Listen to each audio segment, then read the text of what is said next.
I'm gonna tell you what is happening in Liberia. I'm gonna tell you what is happening in Moravia. I'm gonna tell you what is happening in Africa. Just to spoon you know. The children crying for starvation, just to spoon. You want to get a news update, my brother, to spoon. You want to know what is happening, Moravia, to spoon. Politicians want to make their decision, just to spoon. You want to know what's happening in the ministry, to spoon. Yeah, to spoon. Yeah, to spoon. You from Funjema, Maryland, to spoon. Yeah, to spoon. If you eat my brother, to spoon. You got a spoon TV, you got a spoon radio, to spoon. Yeah, to spoon. You want to get a news update, to spoon. What? Yeah, Rastafari. Kilibamba, kilibamba, kilibamba. Kilibamba, kilibamba, kilibamba. What I want? Yes, I got it. TV. Yes, I got it.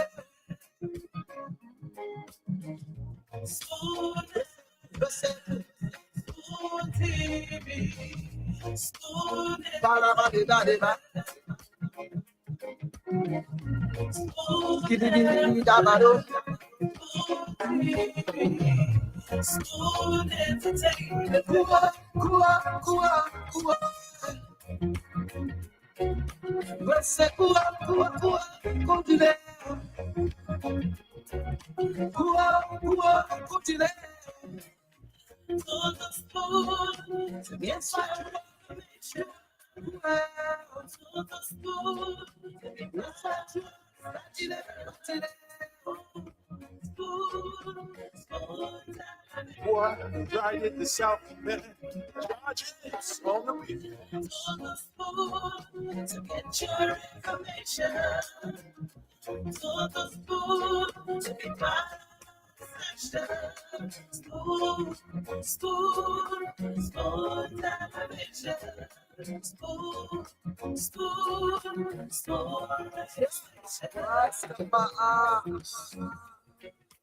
I'm gonna tell you what is happening in Liberia. I'm gonna tell you what is happening in Moravia. I'm gonna tell you what is happening in Africa. Just to spoon you know. The children crying for starvation, just to spoon. You want to get a news update, my brother, to spoon. You want to know what is happening, Moravia, to spoon. Politicians want to make their decision, just to spoon. You want to know what's happening in the ministry, to spoon. Yeah, to spoon. Yeah, to spoon. You from Funjema, Maryland, to spoon. Yeah, to spoon. If you eat my brother, to spoon. You got a spoon TV, you got a spoon radio, to spoon. Yeah, to spoon. You want to get a news update, to spoon. What? Yeah, Rastafari. Kilibamba, kilibamba, kilibamba. Klibaba, klibaba, klibaba. What I want? Yes, my body. Yes, my body.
I'm gonna tell you what is happening in Liberia.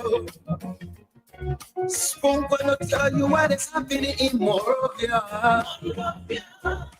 I'm gonna tell you what is happening in Africa. Just to spoon, you just spoon you and no. The children crying for starvation, just to spoon. You want to get a news update, my brother, to spoon. You want to know what is happening more often with the spoon. And your boy tried it himself and then charge it on the beat. Okay, tune to spoon to get your information.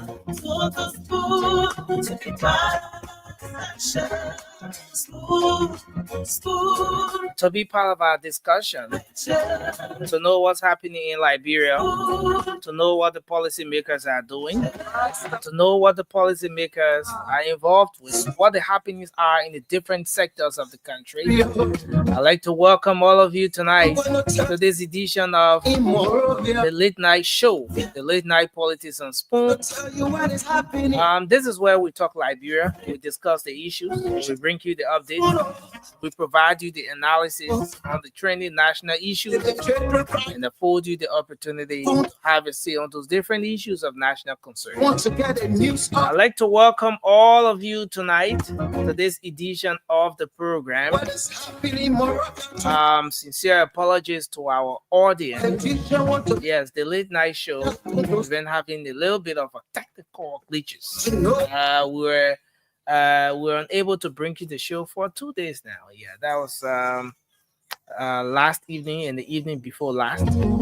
But it's a good thing that we're here tonight to talk Liberia, to discuss the issues, and get another great show coming your way. Thanks to all of you across the world for joining us. Kindly share the program as you join in tonight. You know, there's a whole lot happening across the country. And sometimes you're flipping through the pages on the social media and you're asking yourself, why is this Liberia so interesting?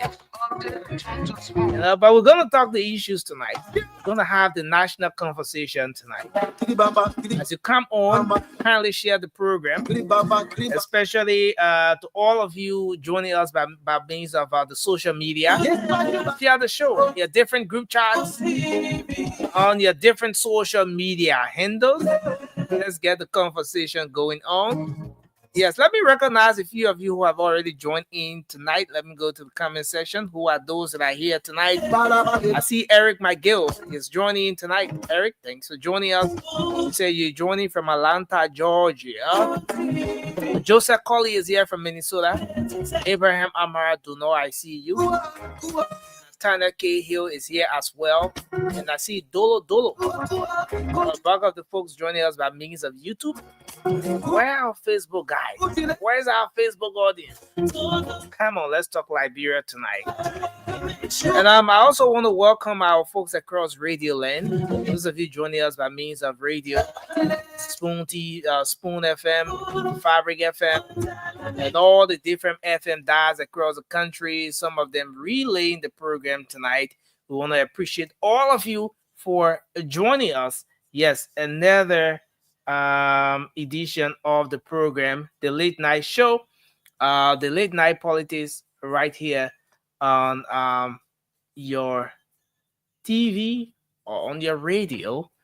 And I'd like to welcome all of you tonight to this edition of the program. Well, there's been a lot happening across the country. You know, interestingly, we didn't have the show for about 2 days now. We haven't had the show, and there's been a lot going on across the country, some of which we didn't get to talk about.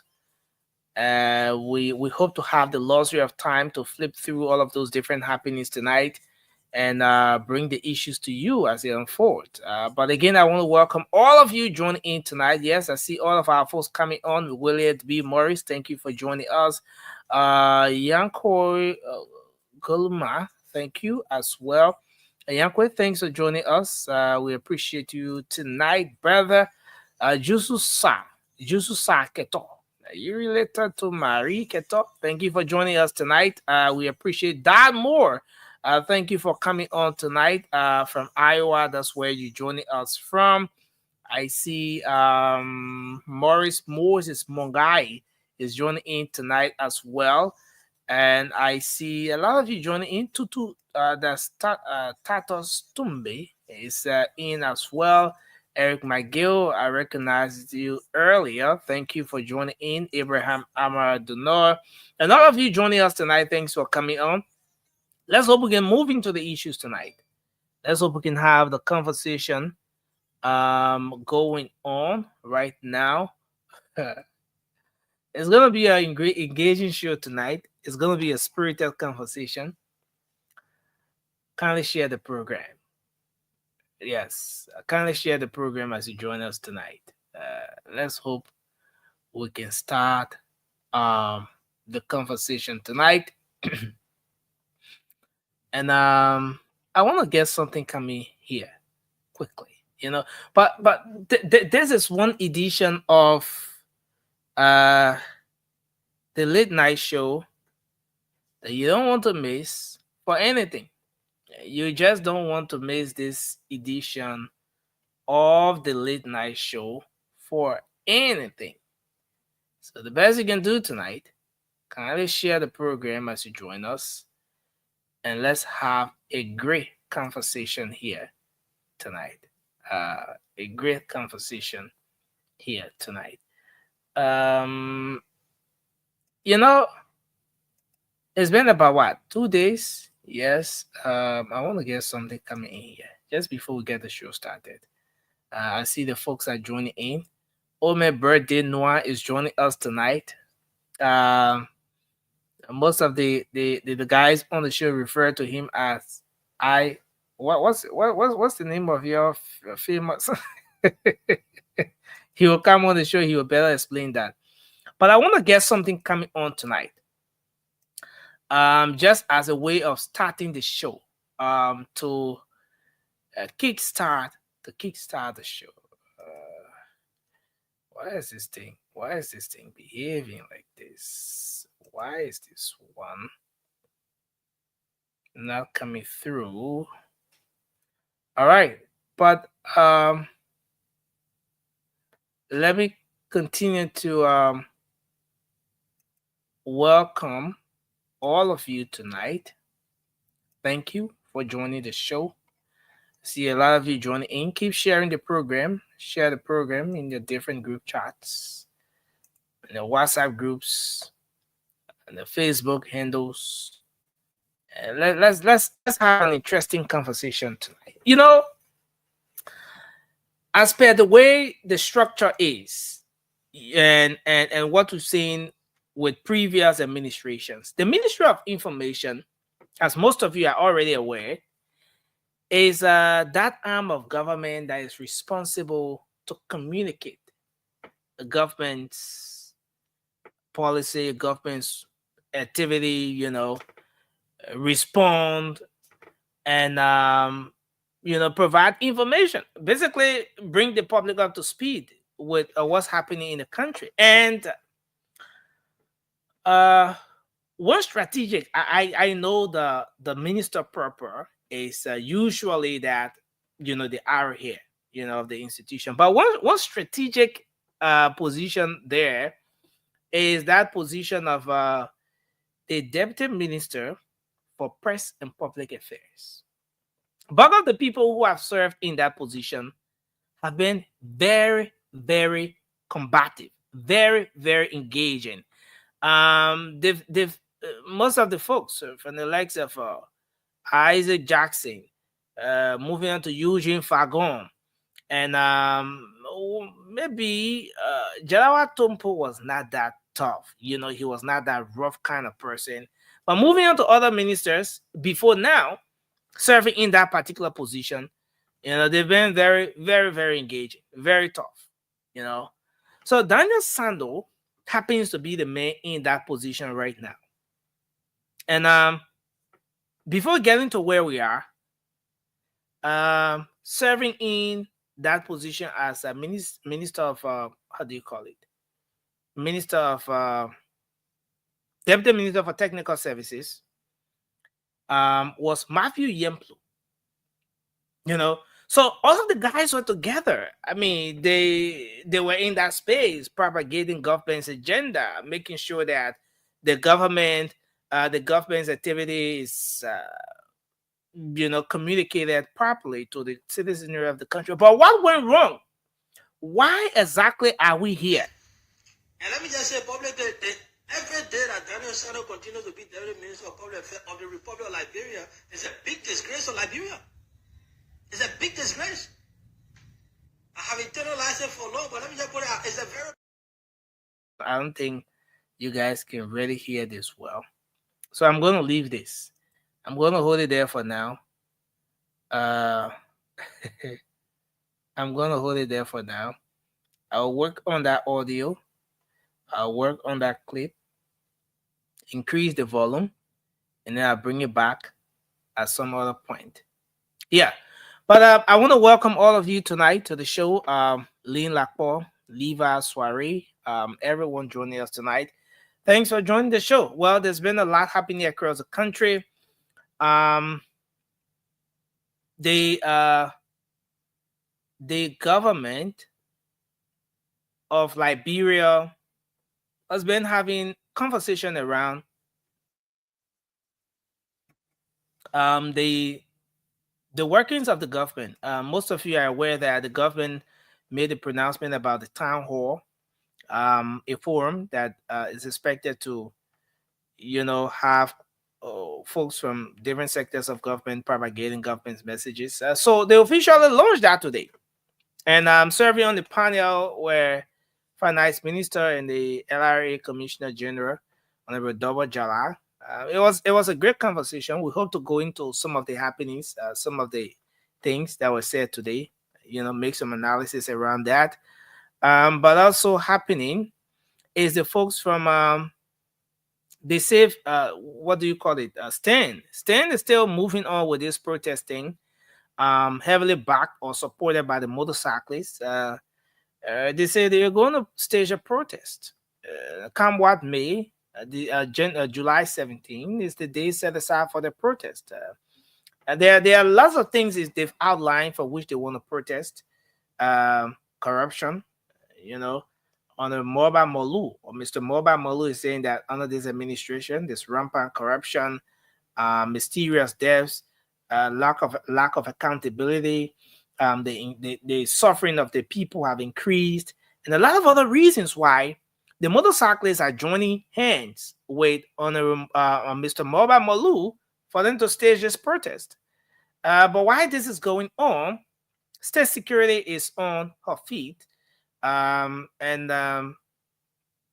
Just yesterday, the Liberian National Police, in partnership with the Cotton University, broke ground for a capacity building initiative there on the campus of the Cotton University, where a campus where there's going to be a college, there a specific program to build the capacity of state security personnel, folks from the LMP, and not just them, but to also recruit young people um, uh, who are interested in the security sector, in the area of criminal justice and other paramilitary trainings as well.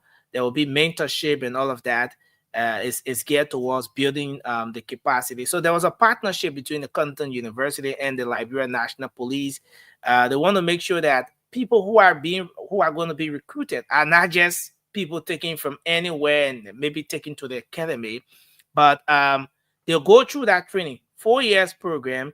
Once you obtain your bachelor's degree, then you automatically transition into government. You have a job, 5 years, you're being paid.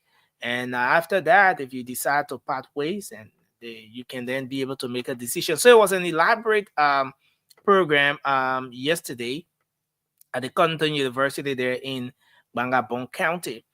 But in the midst of what we talk, everything we're talking about, the Capitol building remains a point of focus. The legislature is going to be returning. I mean, as per what's on the book, they should return on Friday, which is today in Liberia, or tomorrow based on the time zone, the 9th of May. But based on the fact that it's on a Friday, so they're going to be returning on Tuesday. What exactly is going to be happening at the Capitol building on Tuesday? With everything we've seen now, from the Supreme Court, moving on, with what's happening with the different political parties now, coming to where we are, what's exactly going to be happening up Capitol Hill? How's the atmosphere going to be like up Capitol Hill come Tuesday?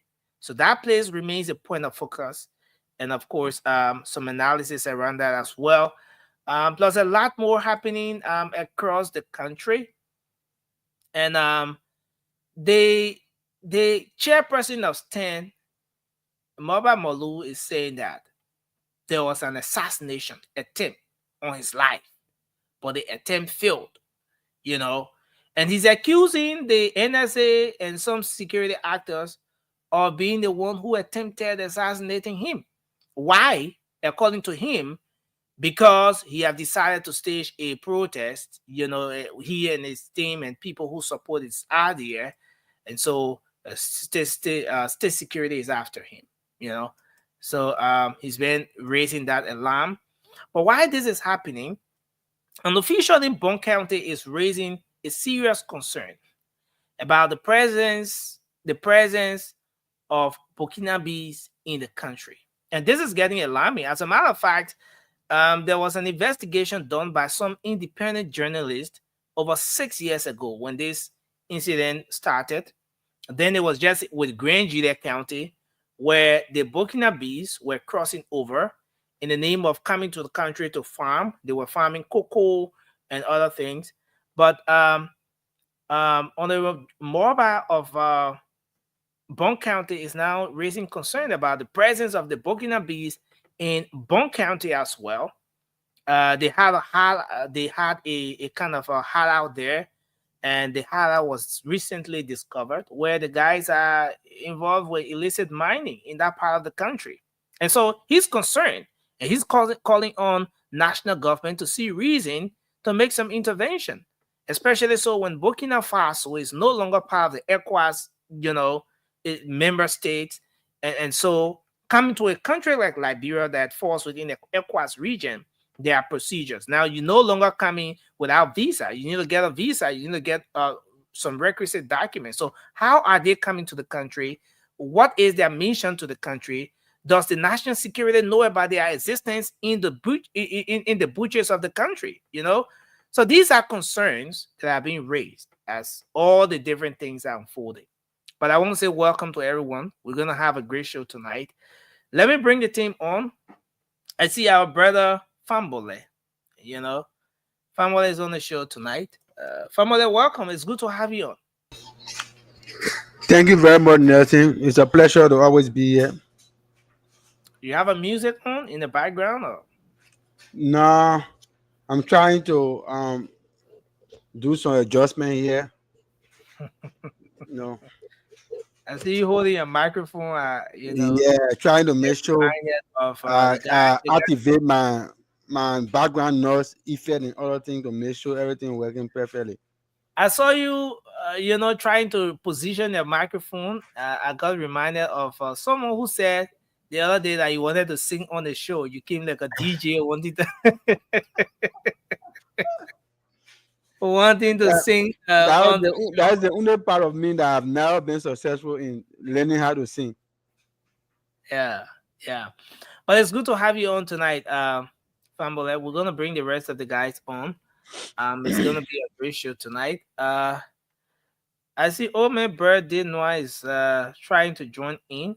I hope he will he will adjust to this technology. I see he didn't have much difficulties joining us tonight, and I hope we can continue that way.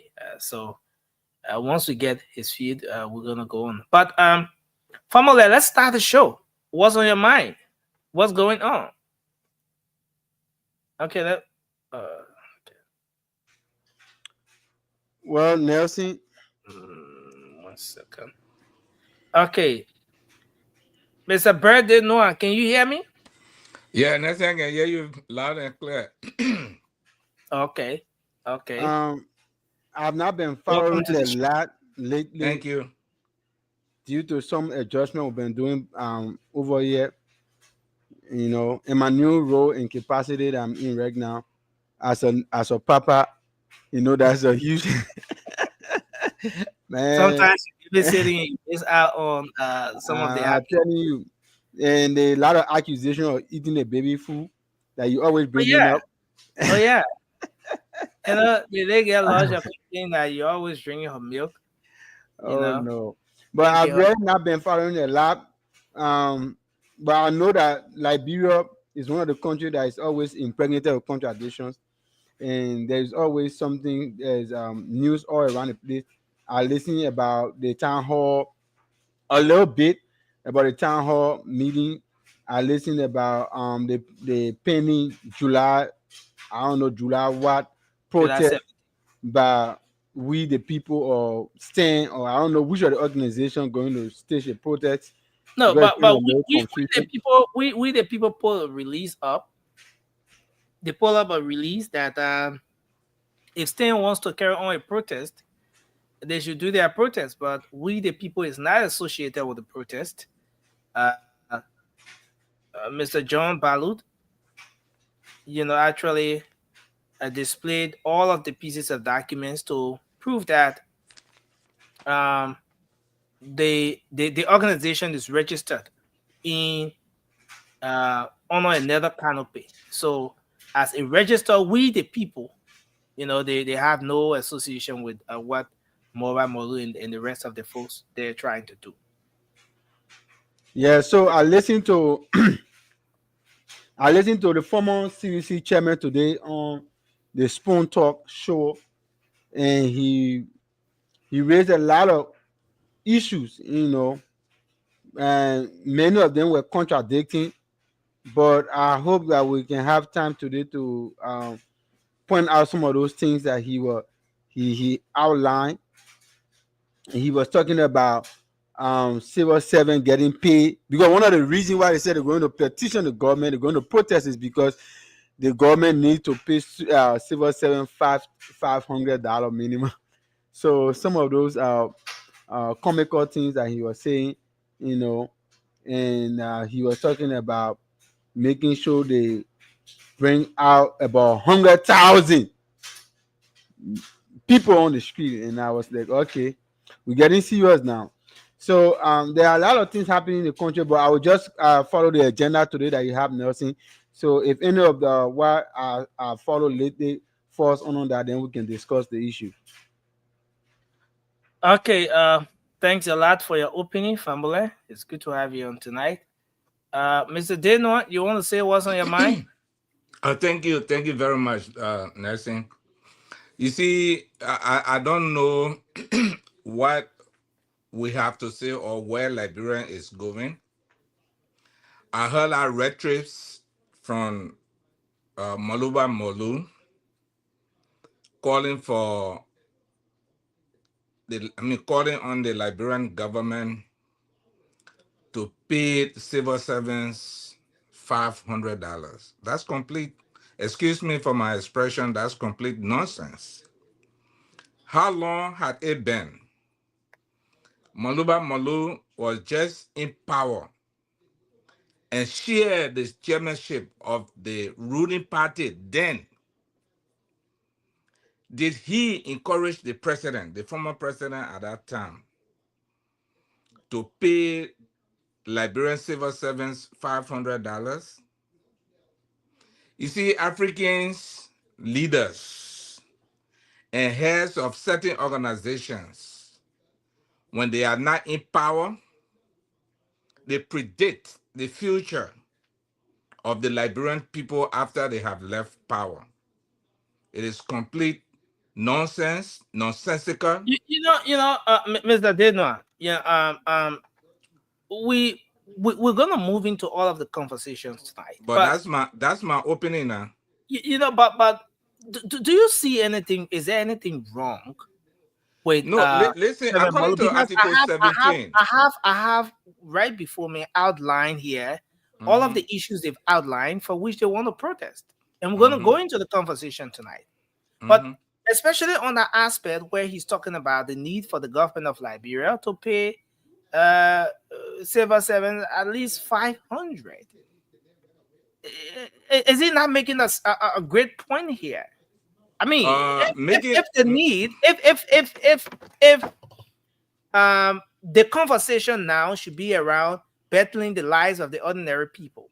If the conversation over the time has been that, oh, the people all the way up there are taking a huge amount of money, they're taking a whole lot home at salaries, while the ordinary men, the teachers, the nurses, the people at the bottom of the ladder, they're taking very, very little home. Some of them can barely, sustain themselves for the rest of the month.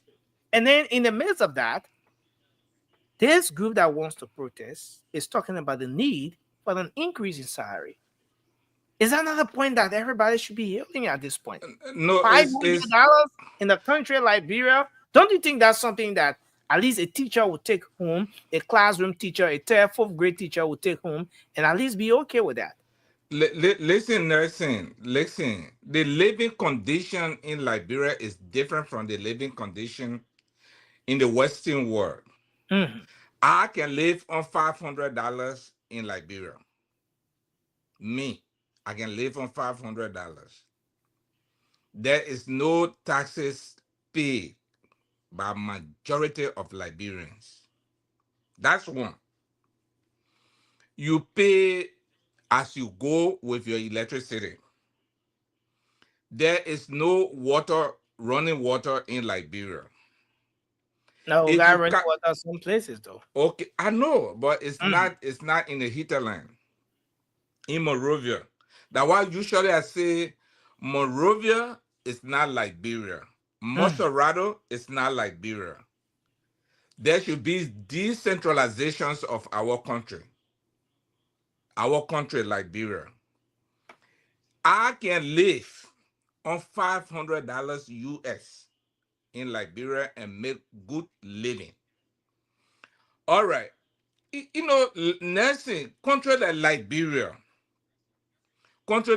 since our independence, 1847, our civil servants, they have been paid very, very low, as all of us are aware of. Mhm. The best thing that we as a citizen can tell our government, you pay somebody according to his qualification. Okay. You pay somebody according to your qualification. You can't just say let a person be paid $500. In which way? Come up with that sense. Come up with that with that data that okay, C certificate teacher should start with at least $150 to $175. It is logic. You take So, it from there. So if but, you pay somebody, I come in and say, if yeah. you pay somebody $500 a month in Mhm. Liberia right now, it is good. Don't get me wrong. It is good. Divide out $500 by 26 days. Okay. So I want us to take a look at this from Mm-hmm. another angle. Mm-hmm. And formally, I'll bring you in shortly. But let's take a look at this. And the core of the issue here is about the 500 he's talking about. It's no Mm-hmm. secret that the minimum wage in the country right now stands at $150. So, what that means is that by law, anybody that working office, you doing your regular job, the least they're supposed to pay you that $150. So in a case where taxes are deducted and all of that, you should be you should be taking home something around 140, and thereabout.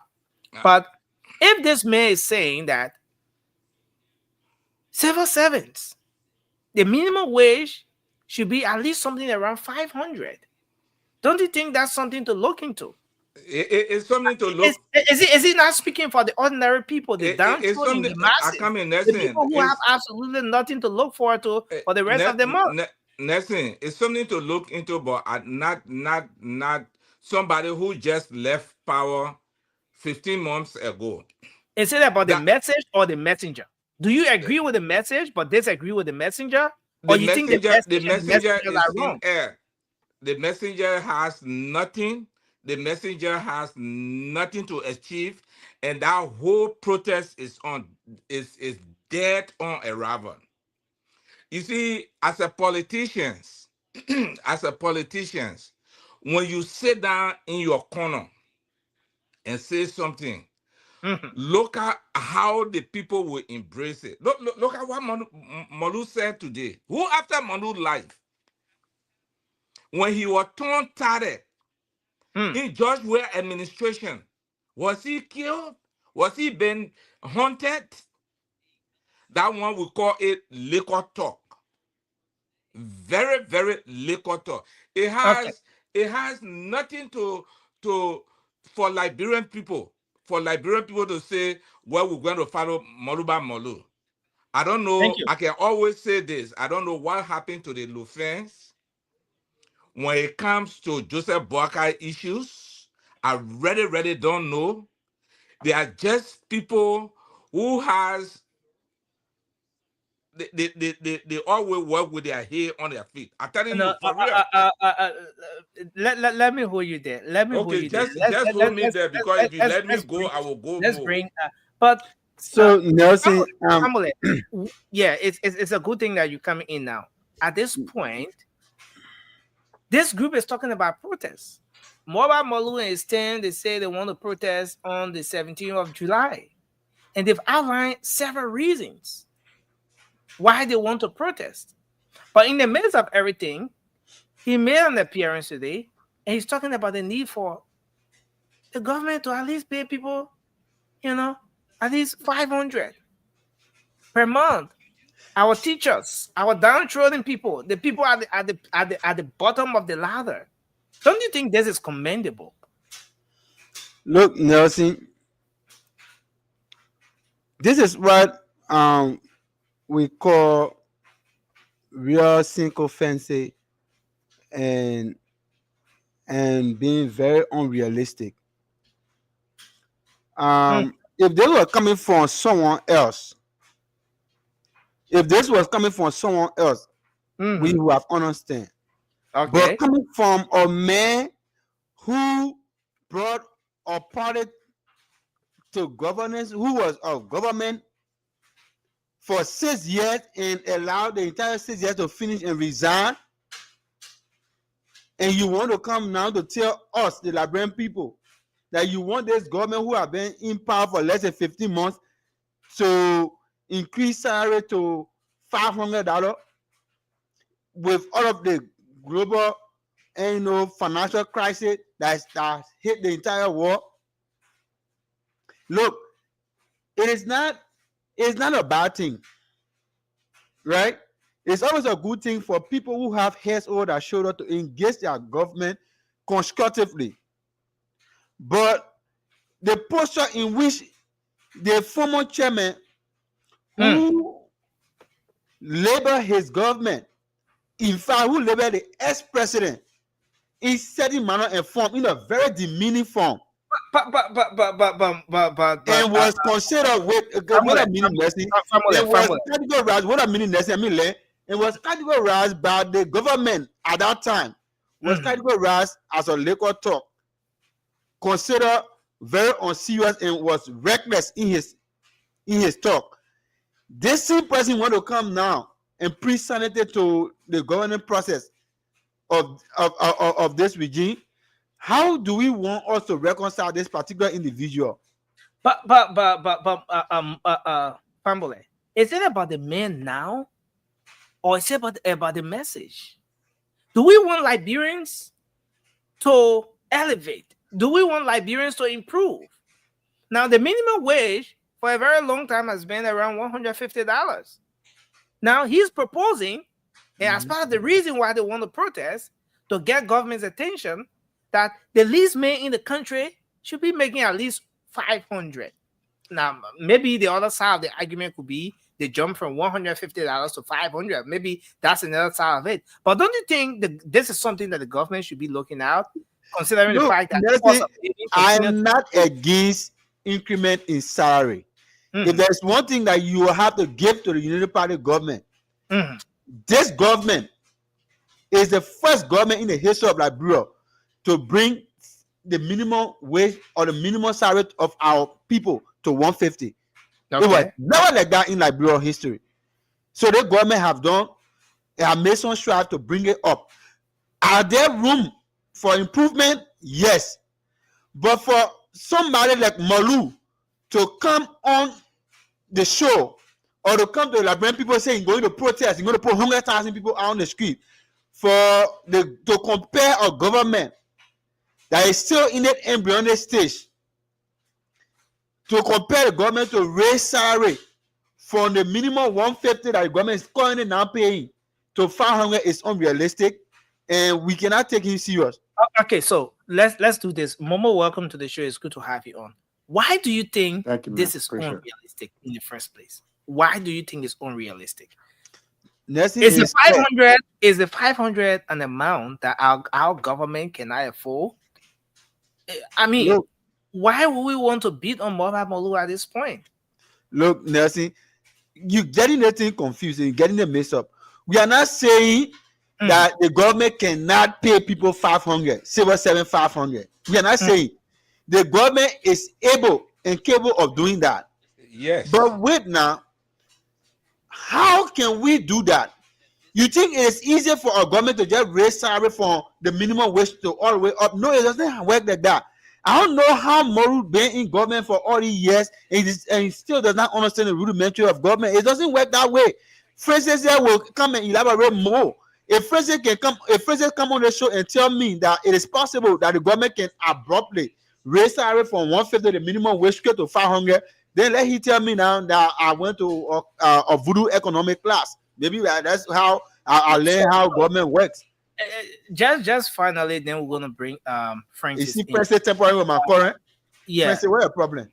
Now Francis temporary your current. That your own folk kick your wire on your table. That you gotta address it. Trying to honor my but let's move to Francis. Why family is trying to work on his stuff. Francis, I beg you, just give me a second, please. We're gonna come to you, Mr. I met you talking. I'm not giving you nothing. You're not giving me nothing? No. You know you're okay, a friend. If you're not giving me nothing, no problem. Let me mute myself. I know you'll give me something. Let's bring Francis. So Nancy, my current back. Let me get in quickly. So it is possible that we can raise the salary, and the government have already shown you from the beginning that it is a progressive government. It can, as time goes on and things improve, they will increase it. We already show you the landmark We already increased it. Some people are making 75, some people are making $100, but the government has taken down to 150. So in the very first year, so just know that the remaining 5 years there is progress. If you come up on a banner to tell the government that it is true that there are a lot of constraints, there are a lot of other priorities, but we still want you to go up and increase the people's salary. It's okay.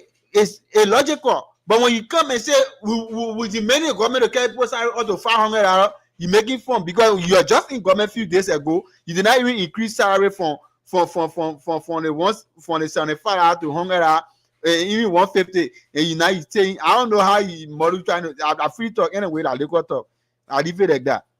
But things are like we're gonna bring Francis in, but while all of this is going on, he's complaining of attack on his life. He posted some hours ago this vehicle, how his vehicle almost got broken into. There was an assassination. That's how he termed it, an assassination attempt on him, and he's accusing the government and the NSA and other state security operators of being the ones who perpetrated this. I mean, Nelson, quickly before you take that down, Mm-hmm. let me ask you quickly: when did he say this attack occurred? What time of the day? No, he did a long read here. I don't think we have the time to read the entire thing here. But he did a long read up here. It was 10:30. He said it was between 10:30 and 11 p.m. On Monday, the 5th of May. That's when, according to him, this particular attack took place. 10:30. We can clearly thank the Chimeris and the Chicanry. This information is misleading. This information is misleading. No, we're gonna come to it. Yeah. This information is misleading, and this information just have the proclivity to, to stir up the innocent people in life. Nobody is after Molu. When Molu went on and talked about the president, and the government that is noted for going after people did not come after him. Why will United Party go after Molu? Why will NSA people want to raise that and bring themselves so low to go after Molu? For what? So we already know this is just a mere talk and just want to say it. And maybe I don't know that asylum, he's trying to seek asylum, but let's see how it go. You report to the police. We have security agency there. Then you go report to them. Since that thing happened, why he coming out now? Why? All right, let's hold you there and bring Francis on. Francis, let's start with the call for government to pay people, civil servants, a minimum wage of 500. Do you think this call from Mobile Molu is prudent at this point? Is he being sincere about his call for government to pay folks 500 minimum wage when in fact the current minimum wage stands at 150 USD per month? Now he wants a jump. Triple of what we have, maybe 3 times, of what we have right now as a minimum wage. That's a 350. That's a 350% increase. Yeah. It's laughable. Do you see this as something that's prudent at this point? Nelson, thank you very much. Again, I want to say thanks to my colleagues on the set, and I want to say glory to my God. On a serious note, it's becoming trivial on the part of the so-called Unity Party people and the blind loyalists of Joseph Boakai. It's becoming trivial. They issue a shifting blames. Oh, the other people did it yesterday. Joey then CDC did it. Or somebody got moral character, moral grounds, the moral compass, and you name it. It's just a charade. This is the minimum wage law entered into law during Madam Sally and Mr. Joseph Boakai time, sponsored by the International Labour Organization. Even with the enactment of this law, the government of Liberia have not lived by it.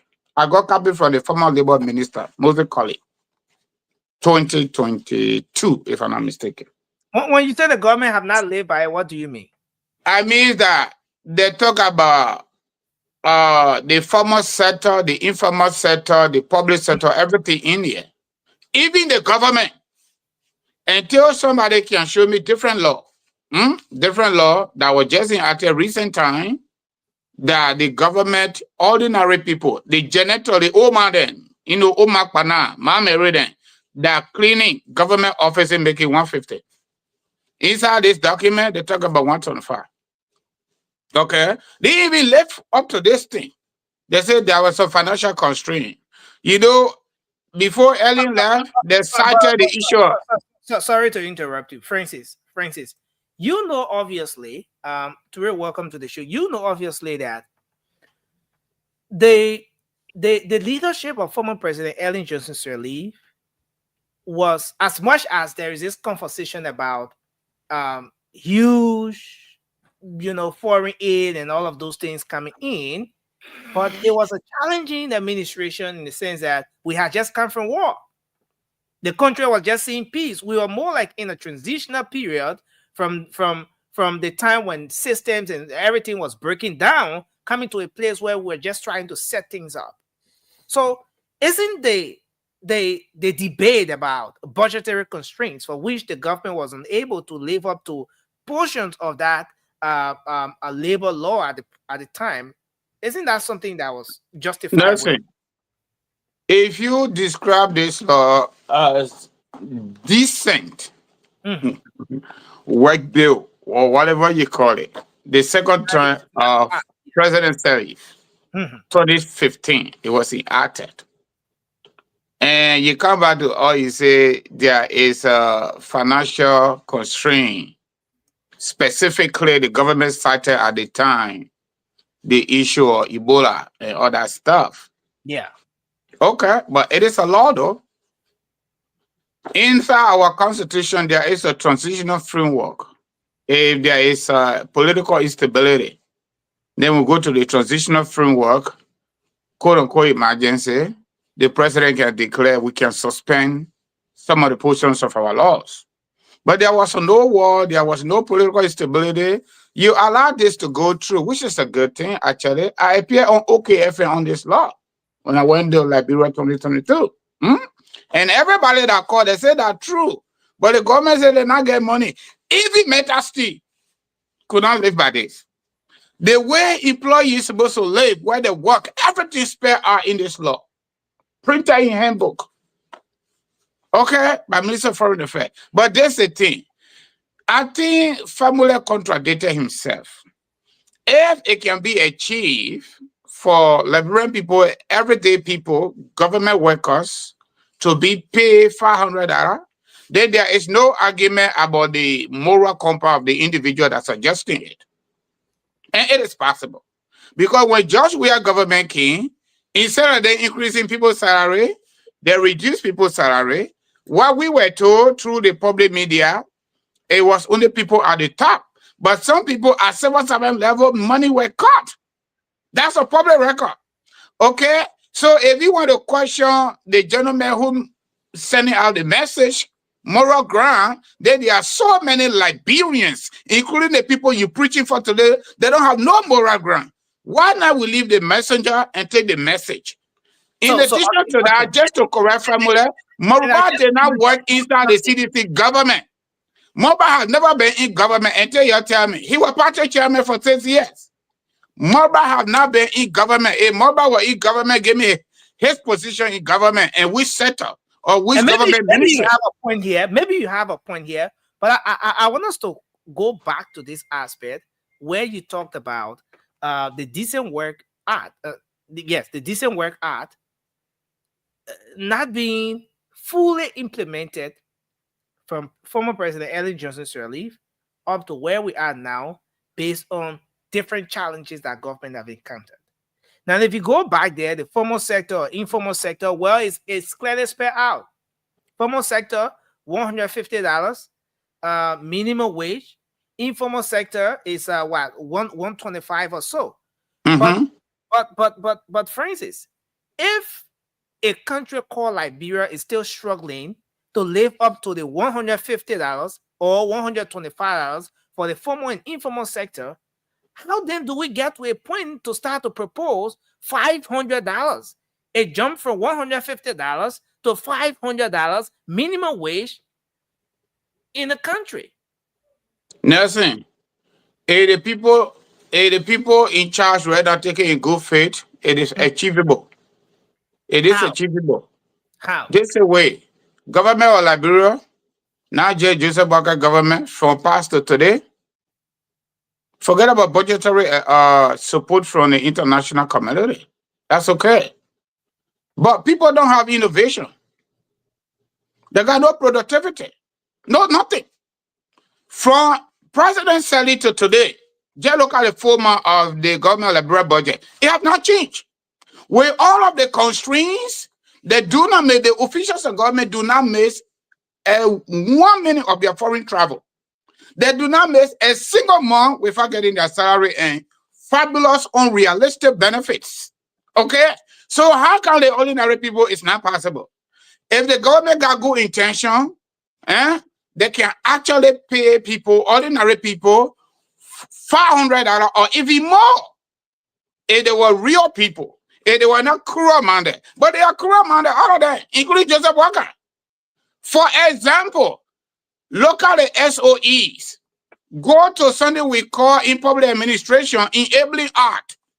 Every single government agency established, there's a reason for which it was established. For example, NPA, APRC, okay, RRA, or you name it. The enabling art of majority of these public corporations and SOEs primarily to enhance and to generate, to contribute to government revenue base. That's what they were established. If people are saying now, they will collect Wachuku money from SOE and they cannot send contribution to the government, Thank you. then we don't know where the government will get the money from.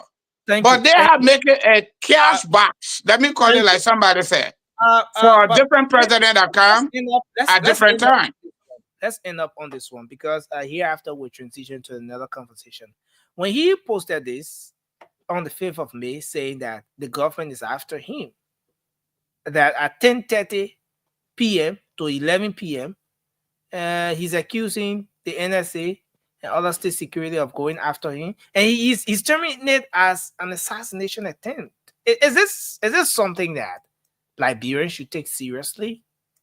Is there a reason? Is there a reason for this thing to be taken seriously, or is it just part of the stunt to give some momentum to the protest ahead? Nothing. Every single Liberian in Liberia or no Liberian in Liberia, government is under legal obligation and moral obligation to protect everybody.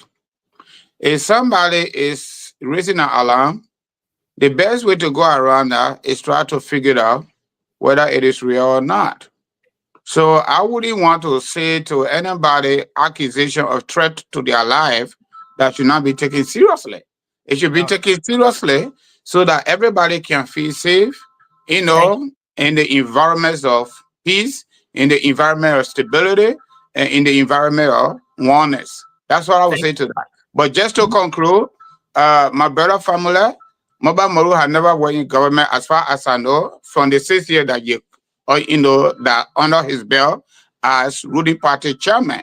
In addition to that, we the local people, we're not against Joseph Walker, we're against Joseph Walker's ugly policy.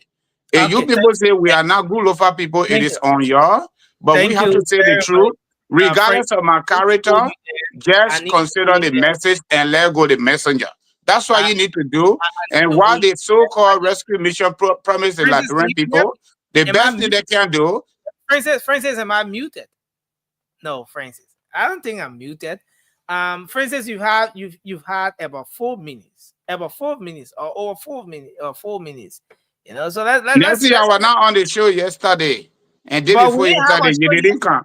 Yeah, but we got to use the time to erase some of those moral quote unquote moral checkpoint for those who Momo, sitting here and talking let's about move to I nullify in Nimba County. let's So, let's so this let's you gave you let, all let, the let's let's time. let's move to Evo. There's Evo, go analysts. ahead. Let's hear your take on this issue.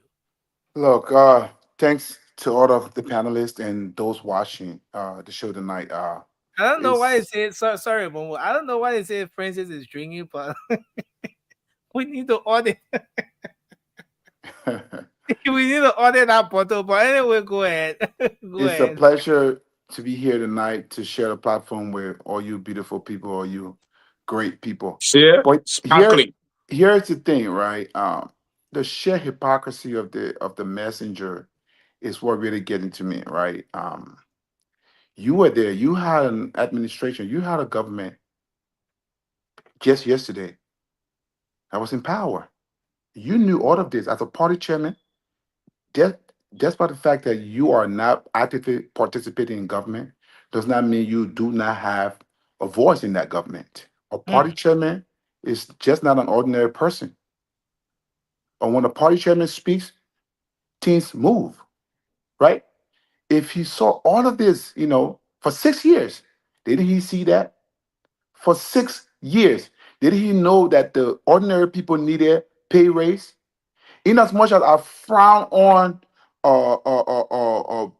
head of SOE and other, senators and representatives taking huge salaries, and I want the ordinary people to live a life where they can get decent wages, right? We want the ordinary people, the ordinary masses, to get decent wages. This is how the economy is stimulated, right? When money go down in the hand of the ordinary people, the poor people, they go and spend this money, and this money will get back into the economy, and the economy is stimulated. We want that to happen, but the hypocrisy of the messenger is what getting to me, right? Are you just seeing that today? Are you going to use that But as one of your no as one of Emo, of Emo. your concern to protest? Is But that one of your main do you issue of agree? going to protest? Are you saying that in the first place you agree with the message? Let's forget the The messenger. message, look, for me, I've been a strong proponent, right, Mm, of mm, decent wage for our people, right? But not to that extent. I mean, the government has tried and move it up to $150, but you yeah. cannot do it a 350% increase. That's just humongous, right? It is not something that is, just that can just be done, right? It has to be, look, it's a process in doing that, right? Increasing minimum wage But why increase do you think it can be done? right Why do now. Look, the pace at which they want it done. Like, you can't come and protest and say you want a 350% increase of salary of ordinary people. It is not, something that is just realistic. It doesn't happen that way. Let's be clear. You cannot come and say take the people's salary from 150 to the you not even say 200 or maybe 250, but from 150 to a $500. It is not realistic. I mean, let's be fair, right?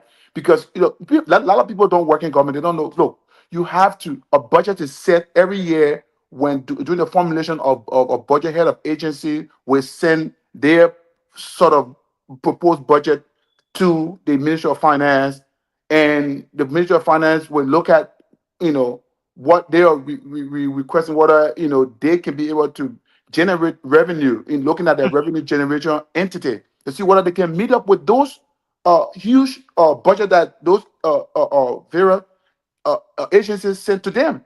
And they will look and say, is this realistic? Can we really support such agency with such budget? Look, if it's not possible, we will have to, you guys have to cut on certain issues. That's what happened during budget formulation, right? There are a lot of cuts going on, there are a lot of back and forth. Look, you want 3 million? Look, because of budgetary constraint, because we are looking at projection. Do you know how to project how many revenue they'll generate this year? They go by the historical projection from past years.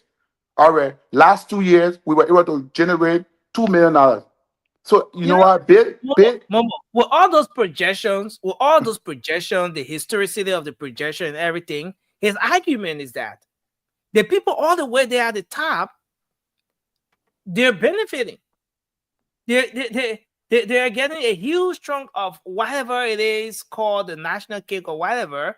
They're getting a huge portion of it. And the Yes. ordinary man down there, our law is talking about 150. Why 150? Why can't Okay. we go to Okay. 500, With I drop mean, it with in yeah, the levels without no, of no. legislature and other Listen, places? I agree Mhm. to a certain extent, but not that 500 level. Look, I frown upon more than 80% of our budget going on recurring expenditure, right? That is salary and all that stuff. I don't like that. In order for a nation to thrive, you cannot have a budget that is set like that and you expect a nation to develop. We want majority of our budget to go to capital expenditure, right? Infrastructure development, all these things go to developing our hospitals, building our roads, and so that is my position, right? But saying that, I mean, you can't. Yes, we want salaries of senators, representatives to be reduced, and SOEs to be reduced, so that at least we can use some of those money and reallocate them to capital investment, not to look for ways to add salaries. It's the same thing. It's like you taking the money from this part and putting it in the same sect in the same area. That's no different. But if you're reducing salary and reallocating funds from salary from recurring expenditure to capital expenditure, then it makes sense. Then this argument will hold water.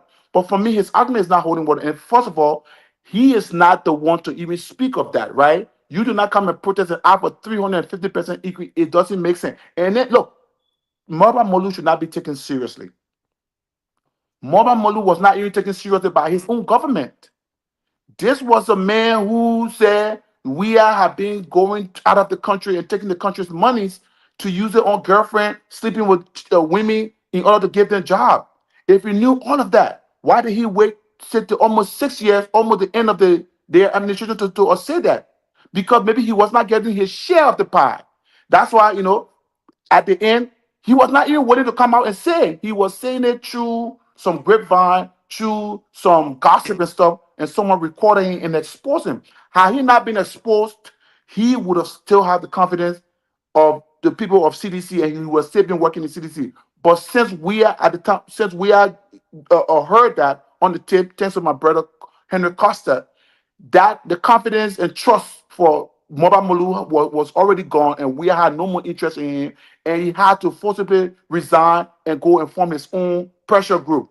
Whether that group is any group that we should take seriously, that remains with the Liberian people to decide. But I don't take his group seriously.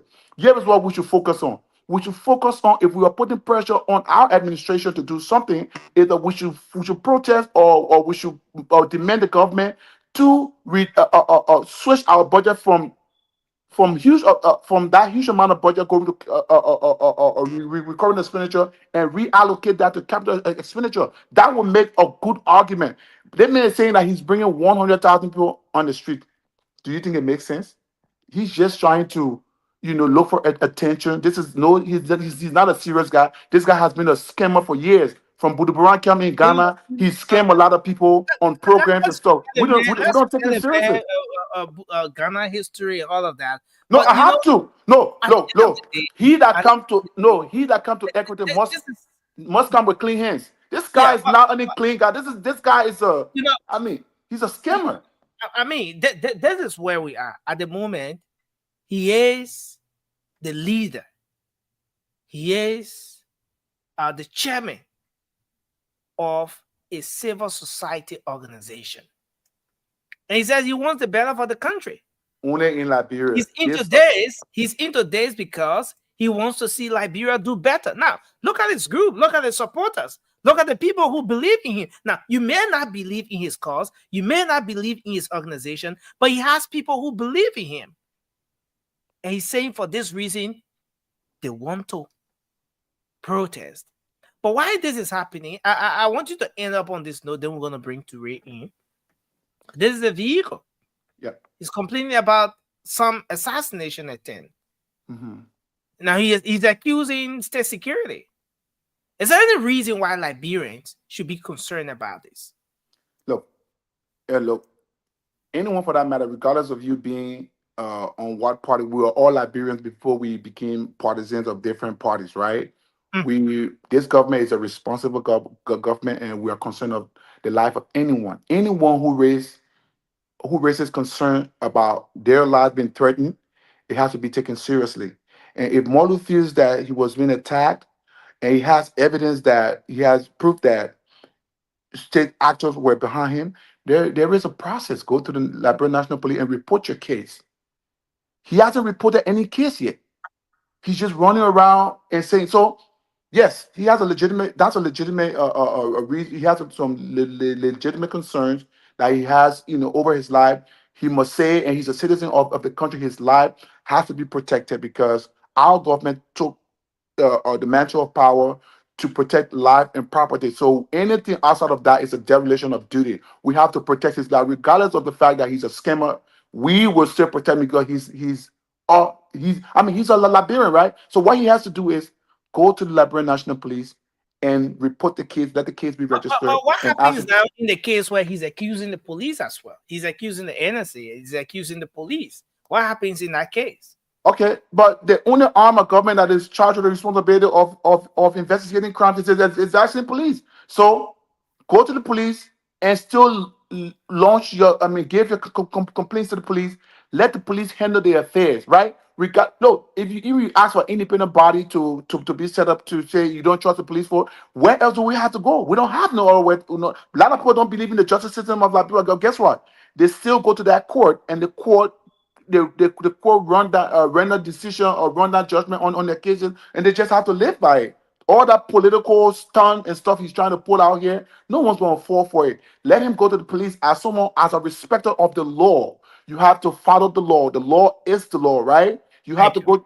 So they go to the police that is charged with the responsibility to investigate crimes in the country, and whatever conclusion they come with, if you don't feel that you have gotten true redress, you go to the courts. That's all I have to say. Ture, you want to come in on this one?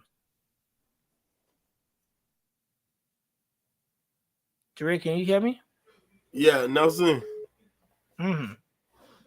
Thank you very much. So, which one you want me to start? Which one you want me to start with? Let's start with the 500, advocacy. It's foolish. Does not make sense. We don't have the infrastructure. We don't have the system. We don't have the economy cannot sort of like provide that level of wage right now. Let try to be realistic. I know very well $500 may seem something that, but look around Africa. Look around the very region we are in. Bro, we're talking about 500 United States dollars here, man. I mean, look, for a country that struggles year in and year out to generate funds, for a country that does not have a vibrant tax system, for a country that have not in any way engaged in revenue mobilization. I mean, like we can come up with all these figures and try to put things over there, but when push comes to shove, we know very well that's dead upon arrival. But it's good. It's good for the conversation. It's good for somebody to get through something there, and then it will go ahead, and then we're gonna have all these sound bites. All these self-made economists or financier, that will come to make sense of it. But to practicalize it and try to really, really get to the bottom of it, then you're going to obviously account a lot of bottlenecks. But I'm not going to get more into that because, number one, that's not my terrain, so I'm not going to venture around that. But just looking at it from a conventional, rational standpoint, I just feel like it's not feasible. But let's get to Baba Molu, an area where I actually specialize in. This is an outlandish PR stunt. Okay, this I see it as it is. This is somebody who trying to grab the hairline, someone who's trying to put himself, in the limelight, if you will, so people can actually talk about something before his quote unquote unsubstantiated protest that he's trying to put out there. This is what happened in America, yeah, my man. I mean, if artists then want to release something, Kanye West does this all the time. You know, nobody's stupid yet. If they want to drop someone on a song, you know, like they'll just go, you know, generate some kind of controversy, have people talking. You know, when the media run with a story, then they just drop their latest song, right? Then everybody run towards it. This is exactly This is someone raising concern about their safety, the security here. And the allegation here is big, is grave. He's saying that it was an assassination attempt. Now, it's one thing for somebody to wake up in the morning and you see, you know, this kind of maybe attempt to break into your vehicle and all of that. But he's not just seeing it from that point. He's not looking at it as just maybe some vehicle parked somewhere and somebody trying to break into the car. So Mobile Molu is the victim, the perpetrator, and the investigator all at the same time. So he made his own determination that this was an attempt on his life, right? So how can you see that's the reason why Labro continued to suffer, right? When you have a bunch of people who put themselves in the spotlight, people gravitate towards them, but hiding behind absolutely bankruptcy and unsophisticated moves upon moves all of the time. So if you're gonna insinuate that this was an act, you know what I mean, done to assassinate you, how do you come up with that determination?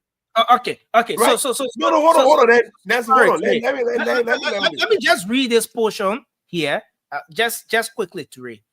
Sorry, I can't have this one up now because it's gonna take some time. I have to, you know, something to put it up. But let me just read from what he wrote here. He said on Monday, May 5, between 10:30 and 11 p.m., Stan Chairman Mobile Molu, one of the leading voices behind the July 7 protest, was ambushed near the Duper Road traffic light. Unknown assassins, including a female accomplice, attempted to forcibly open his vehicle. During the incident, one attacker was visibly armed with firearm. Thanks to the divine grace, the chairman was able to evade the attackers by skillfully maneuvering, through overcoming traffic. You know, I can't go through the entire thing here, but today you just want to end up there. But you know, at the end of the day, you know, the choice of words is what has got me laughing. I absolutely no position on this. But when you say skillfully, no, you got position on nothing. You know what you're doing in that. I'm creating the mental picture of skillfully maneuvering. You know, But go ahead, Turi. Let's on this. This is a textbook definition of a con artist. Absolutely, bro. Let me tell you, this reminds me of a guy, an actor in America here called Jesse Smollett or whatever his name is. The guy who tried to generate that Jason Smollett. Yeah, you're right. Exactly, right? Cultivated his own story where hired two Nigerian beginners to try to drag him somewhere in Chicago and then try to, you know what I mean? He was looking for a payday. These things happen. And that's exactly what Mobile Molu is trying to do. Look, their new breed of generation, that's what will come on this spoon, you know, a network every now and then to try to make sense and bring sense to the discourse, like the late Mamadi Jakite will say, may God have, you know, mercy on his soul. Look, this is exactly what it is. This guy is trying to grab a public opinion in the country because he's working on this quote-unquote protest that he's trying to do something. So any headline that will put Mobile Molu in the news is a good headline for Mobile Molu. That's exactly what it is. Plain and simple. And he's talking about assassination on his party that he was chairman for 6 years. Bro Francis alluded to. How many auditors went missing dead in our country? You know what I mean? How many crimes, how many threats, how many assassinations happened in our country on his watch, on a party that he was chairman, right? Nelson, When you talk about when you talk about vandalization, that happens in Liberia all of the time. I woke up one morning, my battery gone. You know what I mean? Was someone trying to assassinate me? The government went after you. So at the end of the day, these things happen. Every one of us on this platform right here, right now, know somebody. If it not happened to you, but you know somebody that called you yesterday, say uncle or brother, somebody may attempt on something. These guys will go all around trying to get something. Nobody's seeing the content and how people struggling. As we speak right now, somebody window. You know what I mean? That's a reality that we have to deal with. But if we should use that from a statement who should be responsible with all of his utterances, but can come out and try to bring forth to the spotlight that there was an assassination attempt on his life, that is foolish, it's far-fetched, and coming from somebody who don't have the iota of credibility anyway. So I'm not going to waste my time to patronize or mail a mobile molu. Absolutely not. I'm not going to do that. So Nelson, I hold my peace. Thank you. Thanks a lot. So we're just about transitioning. Maybe you want to come in on this one, Emmy, and then sure. Two things. The minimum wage is suggesting that it increased to 500 instead of the 150 to help better the lives of the ordinary people. And the complaint about is security. So Nelson, first of all, how you guys doing? Let me say that it's also becoming curious that Mr. Donald come here every night try to attack JMB supporters for pointing out hypocrisy and looking at people's history. You being a lover of history, willing to tell us when Toba got there, who took Toba from there, when JJ Robert King, who took him from there, who was cooking for him. If you were coming and tell us that it is not important to look at somebody's history when they're doing something, or that background, then I don't know what you want us to think of you. The whole idea of bashing on Joseph Walker every time, every second that you have, even if the topic is not about him, that is truly is. That's what that is. So when people doing something, even the US that you sit in, when something happens, when people investigate, or when somebody does something or says something, they look at that person's background. What is that person's history? You don't just come and say we should dismiss that when we talking about it. Then that mean we implying that whatever wrong they did, Joseph Walker should do the same thing. Why would you even think that? Why would you even come here and even think that some of us, intelligent people like us, would want to be, if we wanted Joseph Walker to do exactly what they were doing, you think we would come here and support them to be removed? I don't think so. It's just the history that you have to look at when somebody come here pretending, cloud chasing, trying to be relevant. You have to call them out for what they are. Maybe the innocent people in Liberia, some of them don't know or they have forgotten. Mother may have not worked in government, but like you said, he was a party chairman for 6 years. He knew everything that was going on in that government because he was talking about it, gossiping about it, and he got recorded on it. If he so-called loved Liberian people, he was there when the harmonization happened. He want for salary to be increased 350 times. When did he form a group to come out and protest about that salary being harmonized? Innocent people. He sat there.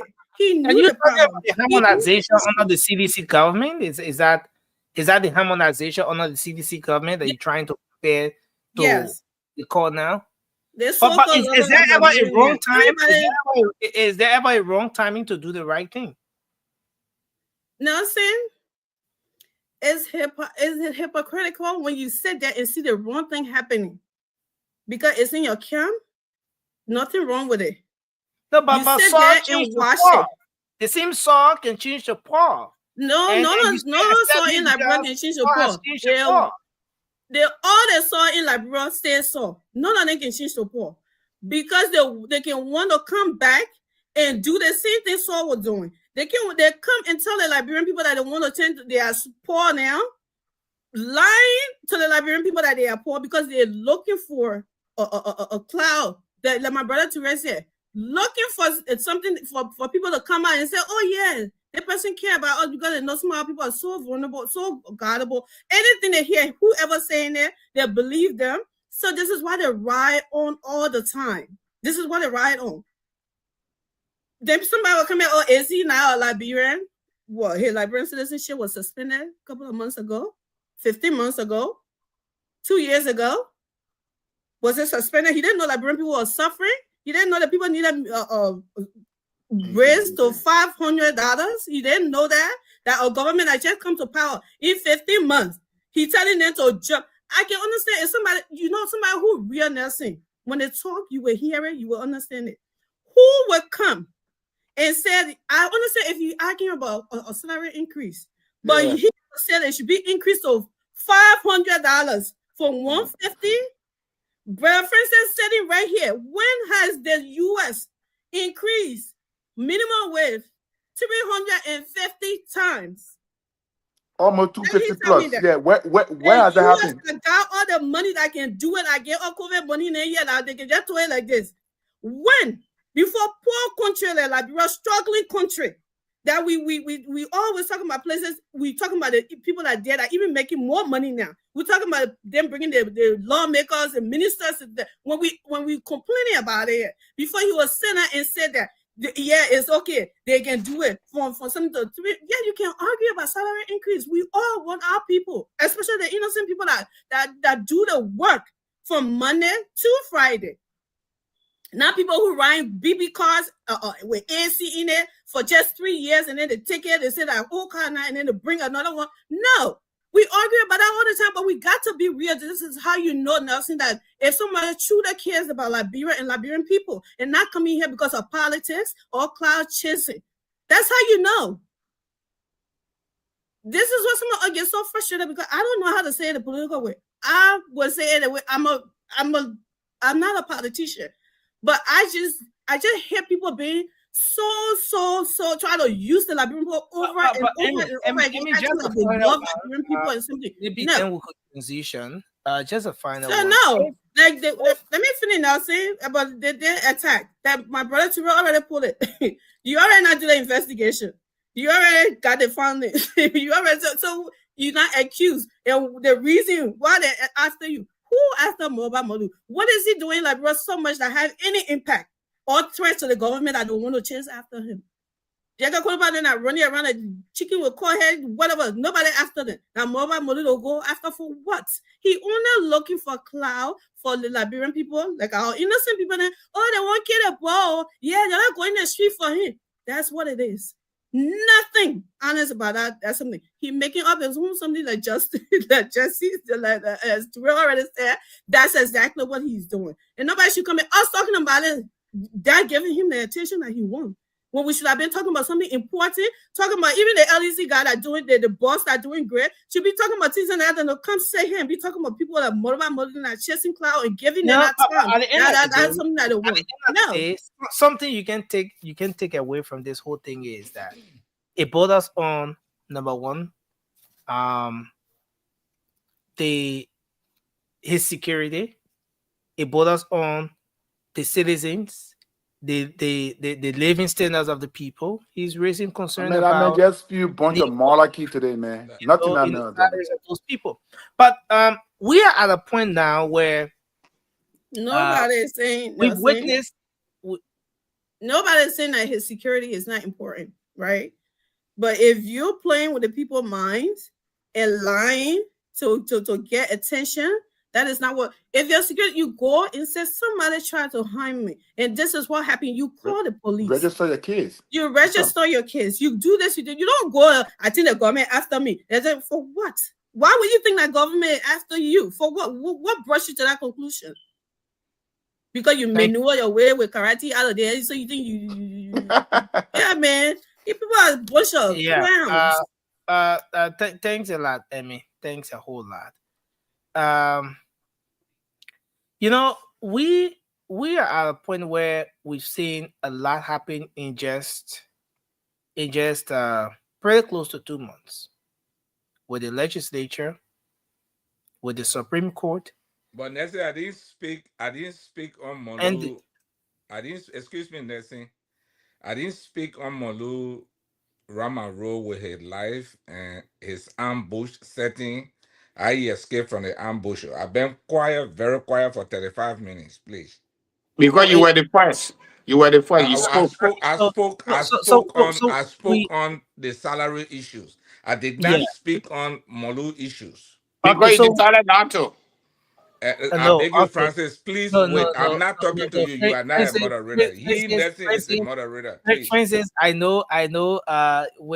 Due to the R91 or R99 thing, the both of you will not agree. But please allow him to just weigh his thoughts on the security thing, because I want us to transition quickly. Thank you, Nelson. Thank you. I did criminal justice administration on a high level. Okay. Despite we all in America, what we learn, we can't practice it is different. You see, Molu, I don't know, Lofa man, called Lofa man Molu. In Liberia, nobody behind you. Nobody need your life. Nothing at all. This government is not CDC's government to go after people. To see people dead on the street and say they were making love. No, that's not loving activity we're talking about here. Francis, let me tell you something. You supported this government with all the might you had in you as a Lufin.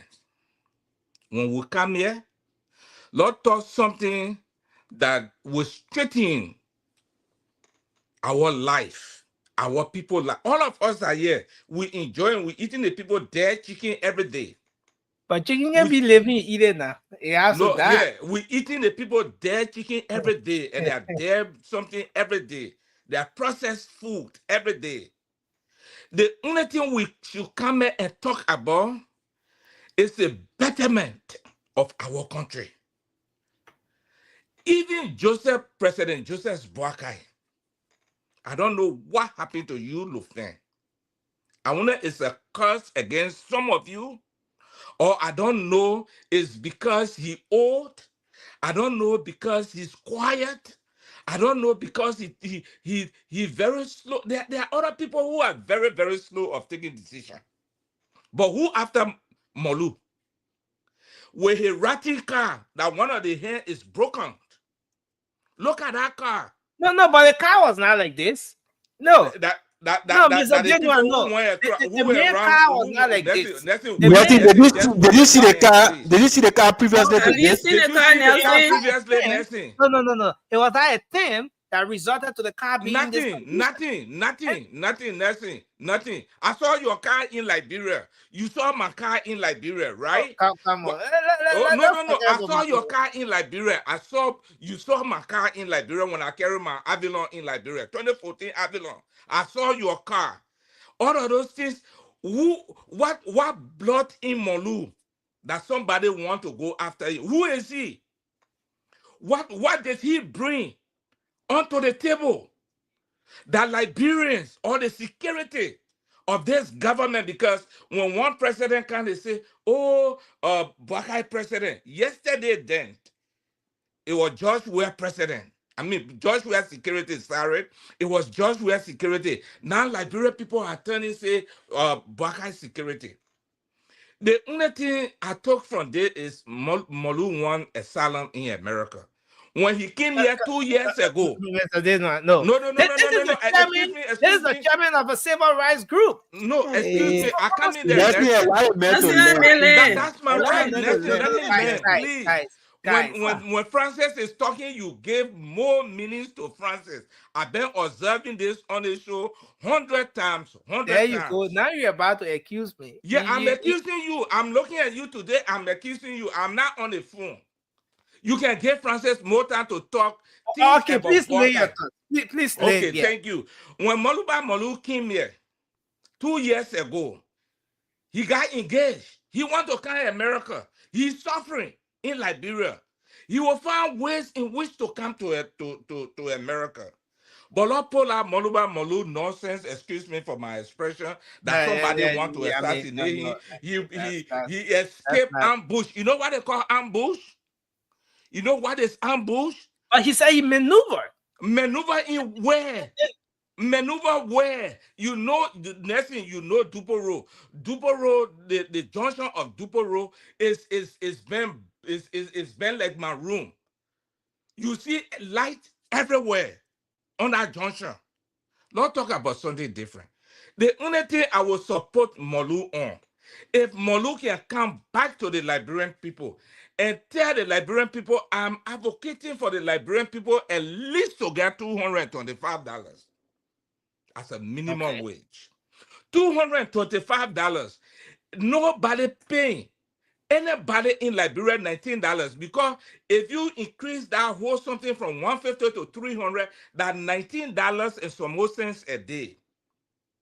$19 and so. Let Moluba Moluka as a sensible person.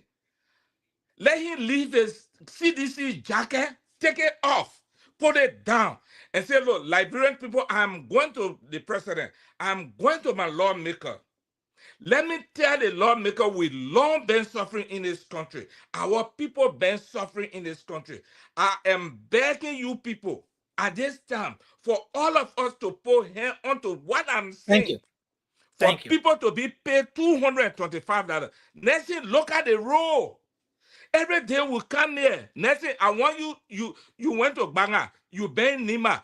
Take the thing and put it on the screen and say, you know what, this is a development. Now all the time we come here, we talk about then Francis will say Joseph Boakai, Joseph Boakai, Joseph Boakai, Joseph. Am I muted? Am I muted? No, you're not muted. I'm hearing okay, you. Okay. Thank you, sir. Thank you very much. Then Mr. Francis, who brought his people to us, we the Nibalians, and told us, say, look, this is a man. We got R95 in Nima County. Let me tell you, from secretary you just received the link here today. You not giving me chance. You don't receive the link a long time ago. Let me tell you something. That's your main administration. That Lofa County administration. That Lofa County everything that carrying the R95. Let me tell you something. If you don't know, when you come here, don't talk about Boakai. Please talk about something different. Moluba Molu sat down there, they killed 4 auditors in 4 days. Our little sister got missing. Up to this time, there is no judgment for her. Your own sister from Lofa, they were killed. There is no judgment. Your own brother was killed. There is no judgment. Every day, who running behind Moluba Molu? Who running behind him with Okeka, with Ratika? Thank you very much. You know what is ambush? Thanks a lot. They look at the ambush. Where the bullet are on it. Where the blood are on it. Look at his tire all finished. I want to say thank you. Ambush. Thank you, Mr. Birthday. You know what they call ambush? Thank you, Mr. Birthday.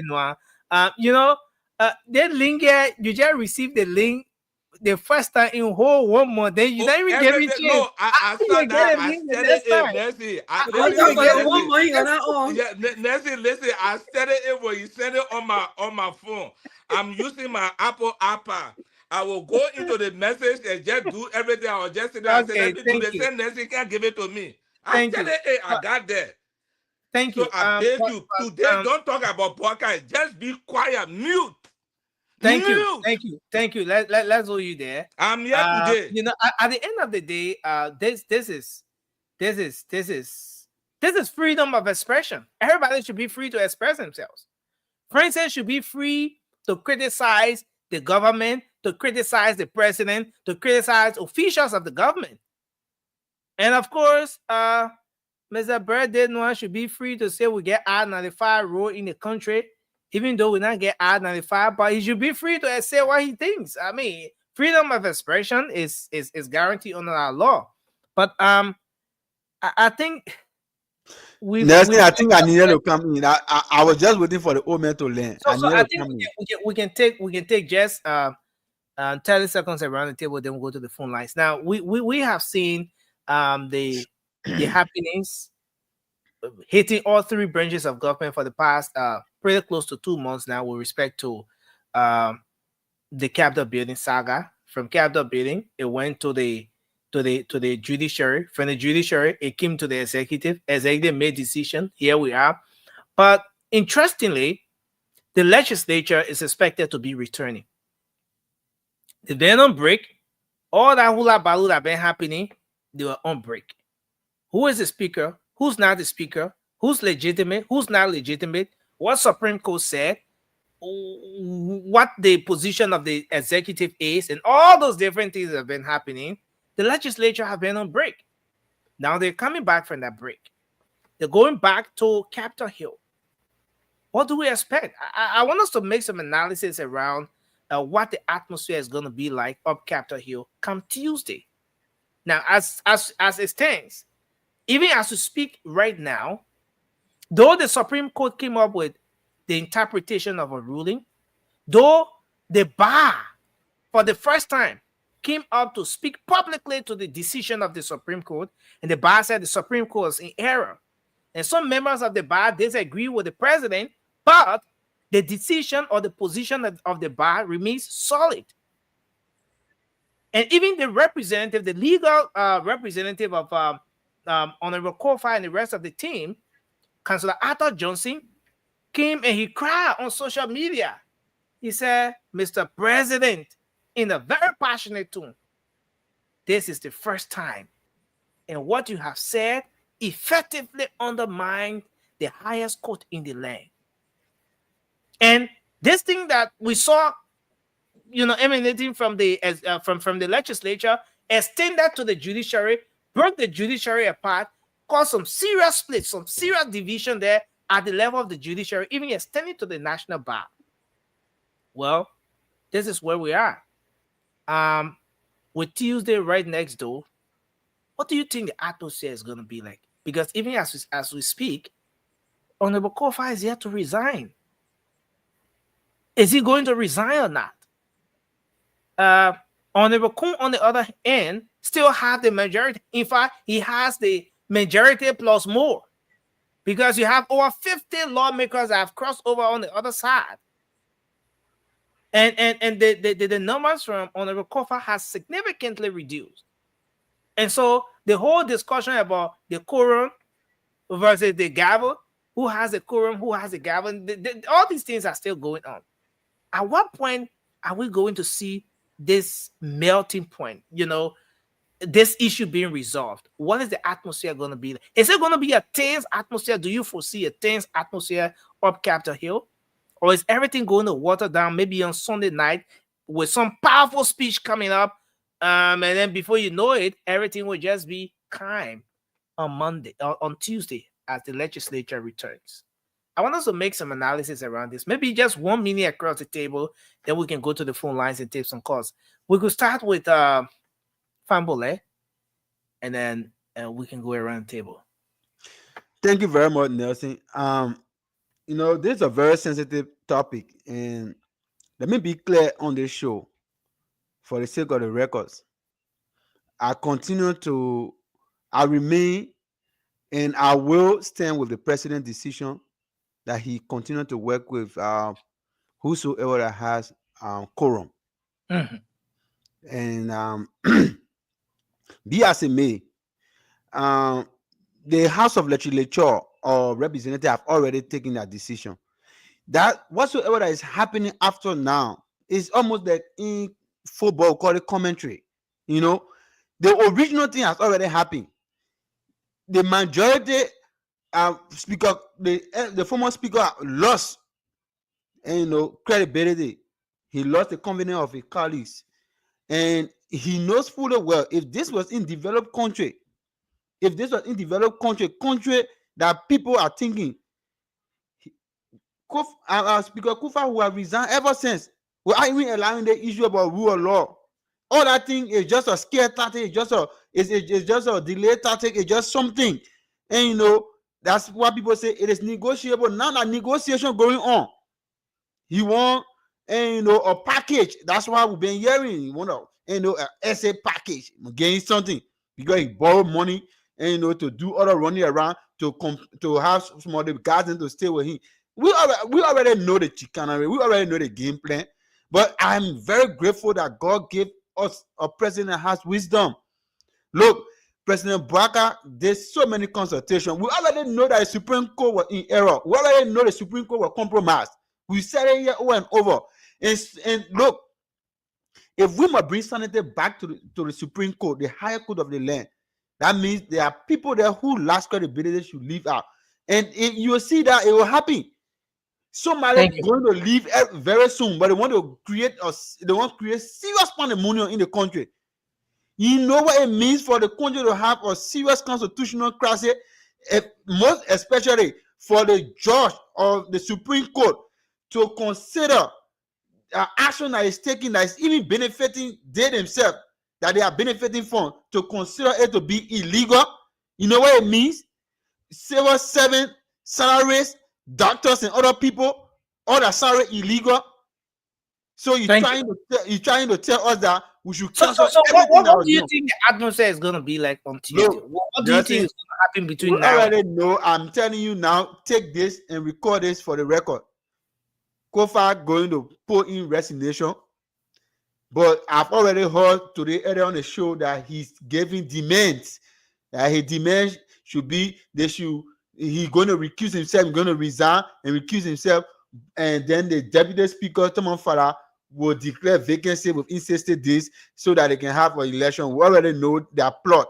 We already know they want Musa Berete is pumping from behind the hand, and we already know all that tactics. But the honorable resignation of Funati Kofa is supposed to do, he called his date already for him way in November. So the one you're doing are just for the formality. Let you go and do it. Thank you. But the people up there already know exactly what's going to happen. We're not going for another election. We're clear about that. Thank you. Francis, you want to come in quickly? 1 minute. What's your own analysis? Okay, Nelson. I'm not going to sit here and listen to emotional speeches. Fraud. This is a civil litigation. All over the world, democratic countries. Nobody likes the Supreme Court opinion. Nobody likes it, but you obey it because it is the law. That's how we set it up in democratic countries. Nobody likes it. Donald Trump doesn't like the unanimous opinion.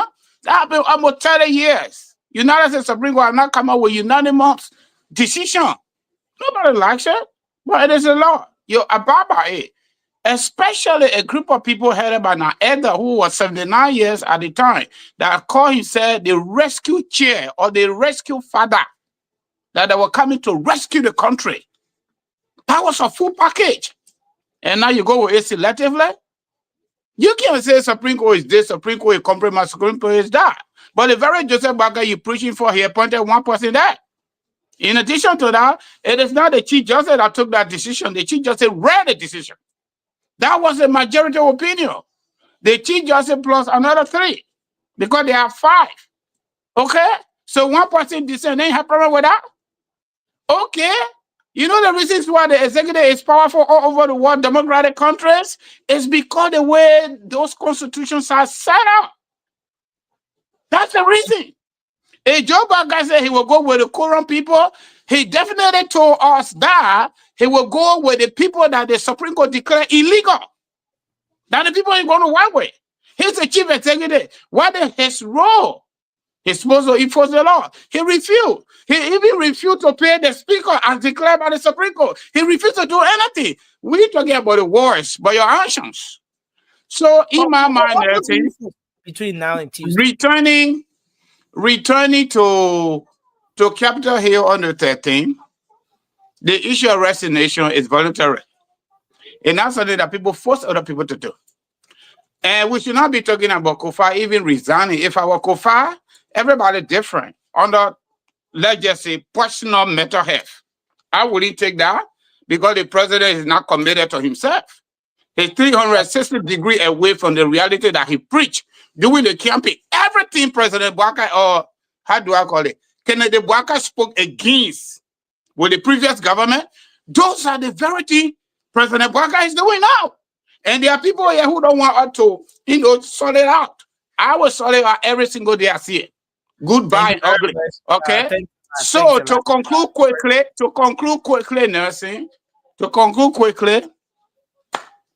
the Unity Party people and the so-called supporter of Joseph Boakai can say whatever they want to say.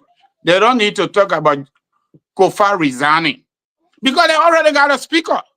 Why they even going for negotiation? If I were Kofa, I will not go for no negotiation. President Baka have already created a legacy that will live after him and his children.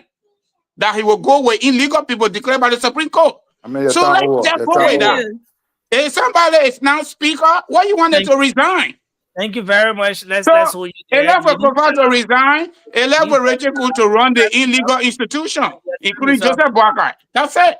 Birthday now you want to come in. You want to adjust your Thank camera you, closer. You want to Nancy. come closer to your camera. You want to come closer to your camera. We want to see your suitcases, all that thing in the background. That only your feel want to see. All right, thank you. My suitcase is back there because I came from Liberia. Thank you. My fellow citizens, the Supreme Court gave two rulings. The Supreme Court acknowledged the majority, and Supreme Court went, on the other hand, to preach or to interpret the constitutions. The constitutions were interpreted, and the Constitution states, and I quote, that they have majority and they have minority. The minority can compare the majority to John, but if the majority don't agree, it becomes a legislative issues. Francis, you brought Mr. Boakai to us, we the Nema people, and we the Liberian people. You said on your show, on numerous occasions or on your show, that Joseph Boakai is good. We the Liberian people and the decision-making county, we voted for your big brother. You know, Nelson, if all of you can remember, when the election started, December 2024. Can we Please. can we forget Francis and go back to the legislature? Okay, yeah, we coming. I coming there. If you can remember, I'm a historian. I always like to talk and because you and Francis say you're a historian. So okay, let Francis move from there. I will not talk about Francis again on this show on their Your boss man, Sampton, said in December that when they make Kofa, Fonati Kofa and his group speaker, Senator can attest to it. I'm carrying it to Sampton now. He can attest to it. In December, when they started campaigning, he said, and I'm quoting directly from Sampton, that there will be problem in Liberia. Why? Because this is Sibo is there, Marvin is there, and the other guys are with Kofa. There will be nothing better done under their administration on Kofa. You know, but I don't know if you have the clip, but when you bring the clip, we'll have that. You got the tape. You are on the show that day. You get it. Reverse it. I don't have the clip. No, you have the clip. So if look for it, Nelson. Then let me learn. Tomorrow, Friday, the representatives, the senators, everything will be smooth. They just making way for Kofa. You know, this is what he need at that time. He needed at that time for small money because he supported, he lobbied during that election. And he credited some money. You know, it's just like 1990, 2005, 2006, 2007, when those guys, when the seditions were towing casket, when they broke, Joshua was send them there. Then they say, oh, go protest. When they protest, they gave them money, they closed their mouth. This is the strategy that sedition always come about. Now the strategy is not working with Joseph Boakai no more because he know their tactics. So tomorrow, Nelson, tomorrow, I am saying it, and when I say it, I will say goodbye to you people and go to bed. Tomorrow, there will be a smooth activities on Capitol Hill. Then on Wednesday, when they gave Kofa package, when they gave a little money, whether that 10 million, whether that 9 million, whether that 8 million, whether that 5 million, whether that 3 million, Kofa will close him up. That's just how Liberia been sent the incursion of our generation. Kofa Thank you. is done, and Thank you. Kofa is done, and Kun will become Speaker for the House until 2029. Yo, thank you very much. That's my end. You go on your show now and call for your people to talk. Yo, thank you very much. And Francis, next time we come here, don't never talk about Joseph Boakai. Please, because it will be a curse against you, Lufin. Thank you very much. I had to put him in the back, you know. Ture, you wanna come in? Yeah, B brother Francis say you don't have you're not gonna tolerate our emotional speeches. Then he follow up by giving emotional speeches. It just kind of make me feel some kind of way. But in a way, I'm a cultural man, so I'm not gonna go that far. So that at least I can escape the cultural whip, if you will. But look, Nelson, this thing is a done deal. I think Mr. Kofa capitulated a long time. He knew that this was over. And like elderly statement, Mr. didn't want to put it. He just waiting for that his exit package. I think that's the negotiation that's going behind the scene right now. Because, like I said, Nelson, there's nothing there for Mr. Kofa to oversee. I mean, he don't have the numbers. And last time I checked, number determines, what make of a speaker. And if you don't have that, and every day that passes by, like that whole pressure continues to linger, and people start talking about for the sake of the country, when people start doing that now, now people start going the other way where the majorities are, and that's what we are seeing. And at some point, even the people that support him now, they do is start looking at him some kind of way. And that's the worst position you want to be in as someone who's trying to, when you have people around you, and every single day you started with 46 or whatever the number was, and you wake up in the morning, you want to get to it. You know what I mean? And every day that passes by, someone keep going. And at some point, people start looking at you some kind of way. Even you yourself, now you start making some self-assessment, and now it's like, all right, are you going to take the 5 million? Or because the more you become vulnerable, you know what I mean? Whatever is being shown to you decreases on a day. Come on, man. Come on, Ture. Come on. So thank you, Ture. So you need messing around, you know what I'm saying? So right now, I mean, I'm just saying, look, I feel for the guy, bro. I don't want to be in the position that he's in.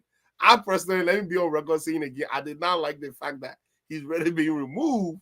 But every one of us agreed that's how our body politics works. You might not like it, but again, I mean, once you put people in position, or at least you give people the power to do certain things, Nelson, 10 times out of 10, man, they're gonna exercise it. I think I talk about this. The moment you tell them, man, you get it right, you can do this. It's like a child in a house. Once you get in some kind of leverage, they're gonna use it. And at some point, you have to sit back and say, you know what? Let me try to take the damn thing away. You know what I mean? So do we have to revise the Constitution? Is it something that we have to go about? Because it does not make any sense that certain group of people just woke up one day and say, my man, you gotta go. You know what I'm saying? I mean, is it right? I mean, you can have your say, but if it's not right, then do something about it. Go through a referendum. I mean, do something, change it.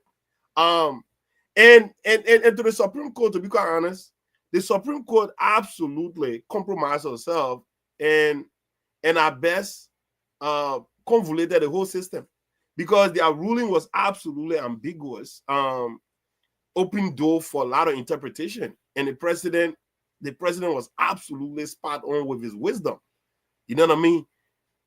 Quoting from the House's arrangement, right? That have to do with quorum. So are we just not going to look at that part?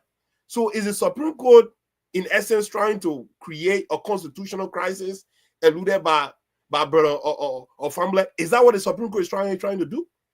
Because and why is it an international community? Because all these quote unquote constitution absolutists, they're running around seeking, foreign government to have a say in our domestic sovereign arrangement. These are some of the problems that when we say we have our country, so I'm saying, but we have not gotten any release from the U.S. embassy. What the hell United States embassy have to do with our domestic issues? I mean, America, like, I love it here, but at the end of the day, America should not have anything to do our domestic politics. It's our Thank you. politics. Let's deal with it. So stop that nonsense opposition. Oh, the U.S. embassy have not spoken on this. Or if Georgia, they'll be releasing something, because you know what? The people in the embassy, they are now mumu. They understand what it is. They understand what is at play. All right? America will speak when America needs, when there's something justifiable for America to speak, America will speak on it. These are not a bunch of emotionally attached individuals sitting over there that any unsubstantiated, something come up that they will just run and put that money in something. I don't even want America to interfere in our domestic politics anyway. Thank you. Emo, you want to come in and then Yeah. Emo will So take us home. so why it is true that Kofa may have won the constitutional aspect of this entire debacle? It was glaring that he wouldn't have won the political fight, and this entire thing boils down to the political game, right? And it boils down to who has the number to do the people's job, right? Almost like this. I'll use this an analogy, right? A classroom. It is the student that make up the classroom, right? Without student, you can get the best teacher in the class. He goes there and no one shows up in class. You don't have a class, all right? You can get all the best equipment to start prepared to teach. If there are no students in that room, you don't have to go home. So I'm looking at this, right? Kuhn has students. The students are willing to be with Kuhn. They're willing to allow him teach them. And Kofa say, "Oh, I'm the right guy. I can teach. I'm better than I'm the guy who was hired by the school." But the students don't want him. They don't care. They that constantly not coming to class. So the decision of the of a principal will just be that, you know what, I want my school to run. I want the kids to learn. So you know what, in as much as we hire you, I think we're going to let you go. So this guy can handle the students in order to keep the school going. That's the analogy I put to it. And that's the reason why Kofa has lost this fight.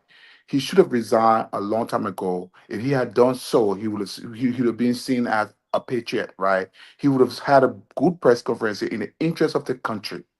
I would put my personal interests aside and put Liberia first. And because of this, I would, raise the white flag and say, Liberia, supersedes everyone in interest and let Liberia win here. I'm resigning today. But he wasted so too much time. So he becomes irrelevant day by day. And now it's about him, because they are negotiating in the back to see what he can get from it. I thought this whole situation should be what Liberia gets from it, rather than what he, Kofa, gets from it. That's selfishness. You know what I mean?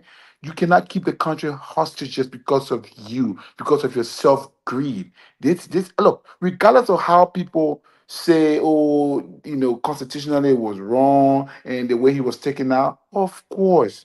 But listen, it's a political game. The political fight, the ruling establishment won this fight a long time ago, but he refused to accept this, and he has come to the point where now people are he become a laughing stock to the country, because everybody know that he's looking for something to fill out his pocket to go home. And this is not good for him as a person. You know what? The country has to move on. Under Kuhn's administration, the budget, the law was passed. The budget become a law when it's passed. So how can a lawful instrument pass on an unlawful guy, on the gavel of an unlawful guy, quote unquote, as they say? It passed on him.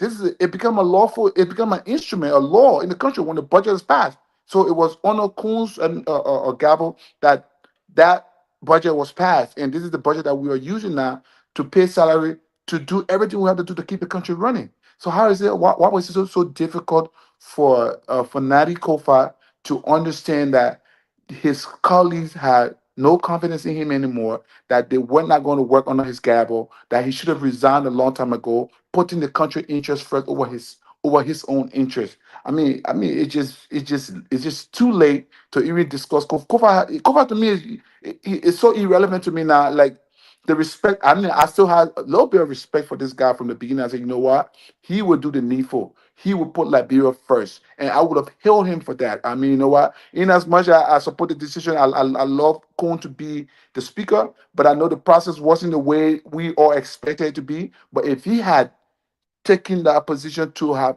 resigned earlier, he would have been respected by the people. I rest my case. Thank you. Emmy, you want to? Yeah, just a quick, something everybody has already said, what needed to be said. I just wanted to correct something. Our senior brother, Mr. Francis said, like Teresa already said, you accuse her of being emotional, but then you come with a whole emotional. I don't know who's being emotional where every subject has to be about Joseph Walker, but I think we need an audit, and we're gonna do an audit, investigate what is it that really between Mr. Francis and Joseph Walker. I really need to know, because Who this conducting is the really audit? I am doing that. I seriously, I gotta pick the people to do the others. Maybe I'll be biased when people something that. So we He is have to the do a really he is the real Jacobo I talk about. He's your Jacobo. because if you supported somebody for how many months, we came here, you were on your show and everything, and then did you support this man to have manna falling from heaven in 6 months? Because Francis started on his rent about 6 months in the administration. He started renting and he never stopped since then. So I don't get the support that you give to this man, and you bent every little topic. You will want to pull him into it, even if it's not about him. But anyway, like remember, let me tell you something, right? Just a little he came here and told you said that the president is disrespecting the Supreme Court ruling and something that not true. Uncle Frank is not telling the truth. He tested the president is not disrespecting the Supreme Court ruling or the Constitution. Whatever the president said he was gonna do, it says it in the Constitution. Okay, so you'll be the judge of it. If you want for you to be there and be suffering, why Fanadi Kofa and his friends and all the other people, the Richard Kum, the whatever Kum that are making all the noise, all of them, they're getting paid, they're getting their benefits and everything. And civil servants, I will pull the people who getting 150. When they don't get that money, you mamusu your goose they will not buy in the market.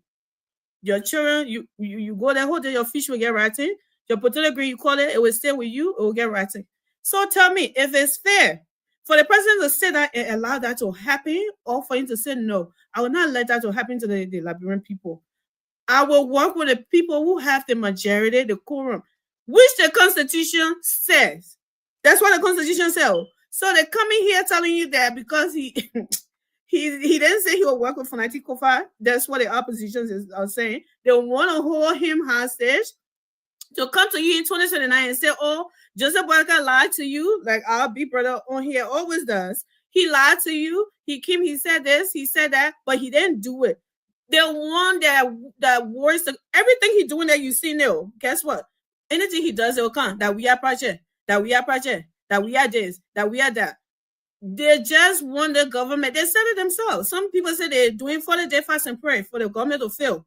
Some people are saying that because they want to come back in 2029, so they will make the country unsafe, ungovernable. So people that are supposed to come in, investors, to not come in a country for you to get jobs and all of that. So they will make it look like the government is supposed to hire everybody in Liberia, which is not possible. We all know that. That's the campaign they're on. That what they're running to, and the public say, guess what? I'm not going to let that happen. That what going on. And they come here to you every day lying to you, say the papa said he disrespect the Constitution. That's not true. But we will be here by the grace of God. As long as God got life, we will be here to tell you the truth every day. You be the judge of it and see what's going on around you. All the development, all the LDC that you crying from corner because the fan blowing you so much that you can't take it anymore. Tell me who doing you good? What are that plenty talking in that they did for 6 years? I ain't do nothing for you, or that JMB saying that he will work for you and not allow the fight in the house to start his development. Thank you, Nelson. But with the whole financial capacity, everybody has said whatever. Let's go to the one. Thank you. We really don't have time anymore, but let me just squeeze in just few calls. But we really don't have time. Yeah. But let's see if we take this person. Hello, you're live. 0555101075. Please take 30 seconds, sir. You're live. Let's hear you. All right. Thank you so much for having me, Nelson. And I'm Ishmael Habib Rahim, and I'm joining you from Luxembourg. Okay. You know, there's sometimes I see my late brother family. Being a family, I know what it takes to be a family when it comes to logic, because I'm from Grand Cape County. But sometimes in the Liberian body politics, we prioritize things and leave the reality. That's why making Liberia going to where it is. If the executive branch contradict the law, it does not mean that because they knew politics to play blind eye on the law. Okay. The law is very clear, Nelson. Thank you.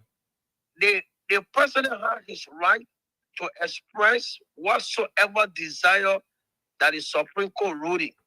But it is bounding on him to go by what the Supreme Court say. Thank you. So it's expression by operating with whosoever had quorum. He was just expressing a thought. Thank you. When it comes to legality, he was supposed to abide by the Supreme Court ruling. Let me hold you there, sir. Thank you very much for your input.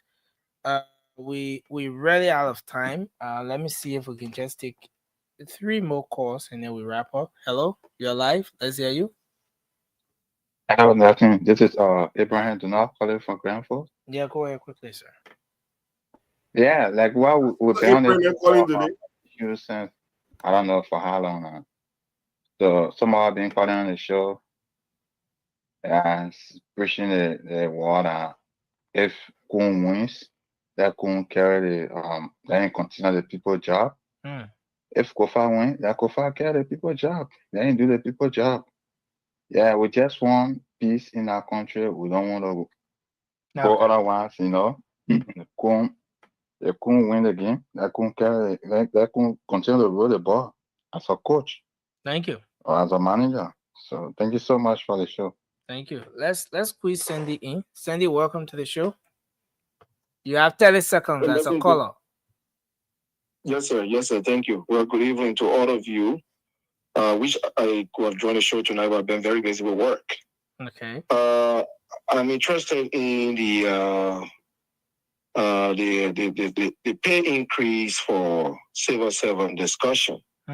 See a lot of my good friends here tonight, BDO Mobile Malu, while we're trying to jump from the 150, 125 to 500. Okay, I buy the argument, right? That maybe the jump is too high. But if we have done this gradually over the years, then we should be around that 500 or very close to that by now. But the 150, 125 has been stagnant. It's been in the same place forever. Look, Liberia is not a cheap country. Nelson, you live there, you know that. People shouldn't say 500 is a lot of money, especially for nurses. You know, Liberia is not cheap. We use US dollar in that country, and it makes everything so expensive in that country. So you look at nurses, and you pay them $150 a month. That is penny. That is nothing. So, I mean, nurses should be making around 500, given that Liberia currency really is US dollar, and that everything is in US dollar. Thank you. Formula is arguing this. Formula is tech. Right? And he makes a lot of, well, hold on. No, you hold on. You are caller tonight. You've exhausted your 30 seconds. So 10 seconds to conclude. I'm borrowing 30 seconds for Amy. Look, for Fambula, who is in the healthcare, to keep arguing. I mean, that's not make it 150 like brother, not true. Should be paying $150. That is so wrong. Thank you. Fambula should be arguing for at least $400 for those people. Thank you. Thank you very much for your input. We'll come back. Everybody will do their closing, but let the people on the phone lines make their input. Hello. Good morning, Elton, and good morning to your fellow panel that are on the show this morning. Morning. Go ahead quickly, sir. Yeah, my name is Daniel Kakra getting calling from Bone County. Mm-hmm. You know, something shocked me. Sedition, when they get to know about rule and law in this country, when Nestle Doe was treated bad in this country, you disrespected the Supreme Court ruling. The woman ran to Equaco. You guys disrespected the Equaco ruling. And that woman never received her benefit in a Janet. So I don't like to hear people who disrespected the law yesterday, then they want to act like they know the law about this country. When you guys get to know about rule of law, thank you. The Brewer would not be hosted because somebody's selfish game. Thank you. The country got to move on. Thank you, my brother. Thank you very much. The country will not point. Hello. Good morning. How are you? Yeah, let's go ahead. Let's assume that almost people has been talked to behind the scenes. And why I say that money have been increased. That's one. Another thing is that the Supreme Court ruling was not that was a contract. It was completely contradictory.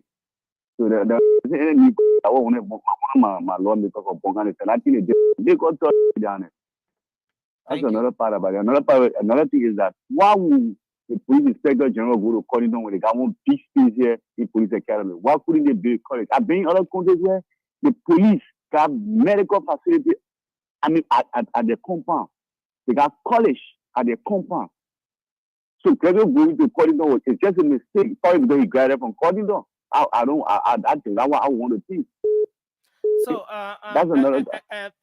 Yeah, that's a great concern. But according to the outline of the entire program, this is something that the Liberia National Police intends to roll out across different colleges and universities across the country. And maybe we're going to have the luxury of time to discuss that tomorrow. So they intend to roll it out across the country, a 4-year degree granting program that is going to see intensive mentorship and training in the security sector. That if you're graduating from there, automatically you transition into the security force, and you're already equipped with the similar training from the police academy. So the difference here now is instead of just going to the academy where you get the training from there and you're automatically an officer, you're getting a 4-year degree training from the university based on the collaboration between the university and the Liberia National Police or the state security. So yeah, my point is that the structure around the police academy here, most of one of the most popular would have done already and really across the country. Okay, thank you very much. Simple. Thank you. Let's take 2 more calls. Hello, your name and where you call from? Good morning. Yeah, good morning. You're live. Let's hear you. Let's see, sometimes one better man die. Sometimes better man die. They gotta be better men to kill him directly. What do you mean when better man die? Let's see, you my brother, and I don't hold this personal against you, but indirectly, I will hold you because. Okay. Come again? Yeah, go ahead. I'm listening to you, sir. Yeah. You know my situation. You assisted me before. Please say your name, sir. He's talking to Andrew Nelson. Oh, and Andrew. We talked, you said you're going to call me back. I waited. It's been 3 months. 3 months, Nelson, since I got into this aspect. And I was doing all my homework properly. Today, my daughter is in 12th grade. I talked to people that agree. to assist my daughter. And according to the people say, my man, we already did what we go to the relevant institution. I don't need to be doing this on a way. I pleaded with you, brother. The boss man said, go to Nelson, let him take you to the last step. I've been to that office 4 different times. And I got sleepless at Nelson. Daughter will not be taking her exam. I mean, just give Nelson, take that man number, man. When anything, we all can try intervene or do something for you. Just get his number. Get my number. Okay, so Andrew, I got your number already, but let me say that man been giving his Nelson got a number. Okay. Thanks a lot, Andrew. But there are certain things that are just above me. Let me put it that way. But thank you, Andrew. I totally understand. You know, yeah, I totally understand what you're going through. But again, yeah. But let me take the final caller here. Hello. Yeah. Hello. Hello. This is Pastor James Fidel. This is Pastor James Fidel calling from tomorrow. Please go ahead, sir. Let's hear you. Yeah. Well, I want to thank you for the show. Thank everybody on the show. I'm so impressed. But the only thing I say that the best thing the Honorable Kofa can do is just resign.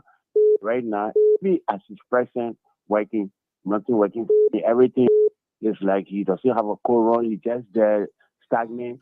So it's just best for him to just resign. For the Liberian people, we the Liberian people at least to be at peace and our work can be done so that we can enjoy the right and stability of the country. Because right now at the house, so many problems going through this and that, you can't even see the work done, nothing. So I just want to thank you for the show. Thank you for everybody. I love the show. Thank you, sir. Thank you, sir. We appreciate you for staying up and following the program. Thank you very much. I think we can do our closing. Let's start with you, Ture, and we'll go around the table. Ture? Yeah, Nancy, thank you so very much for the show, as always. Look, man,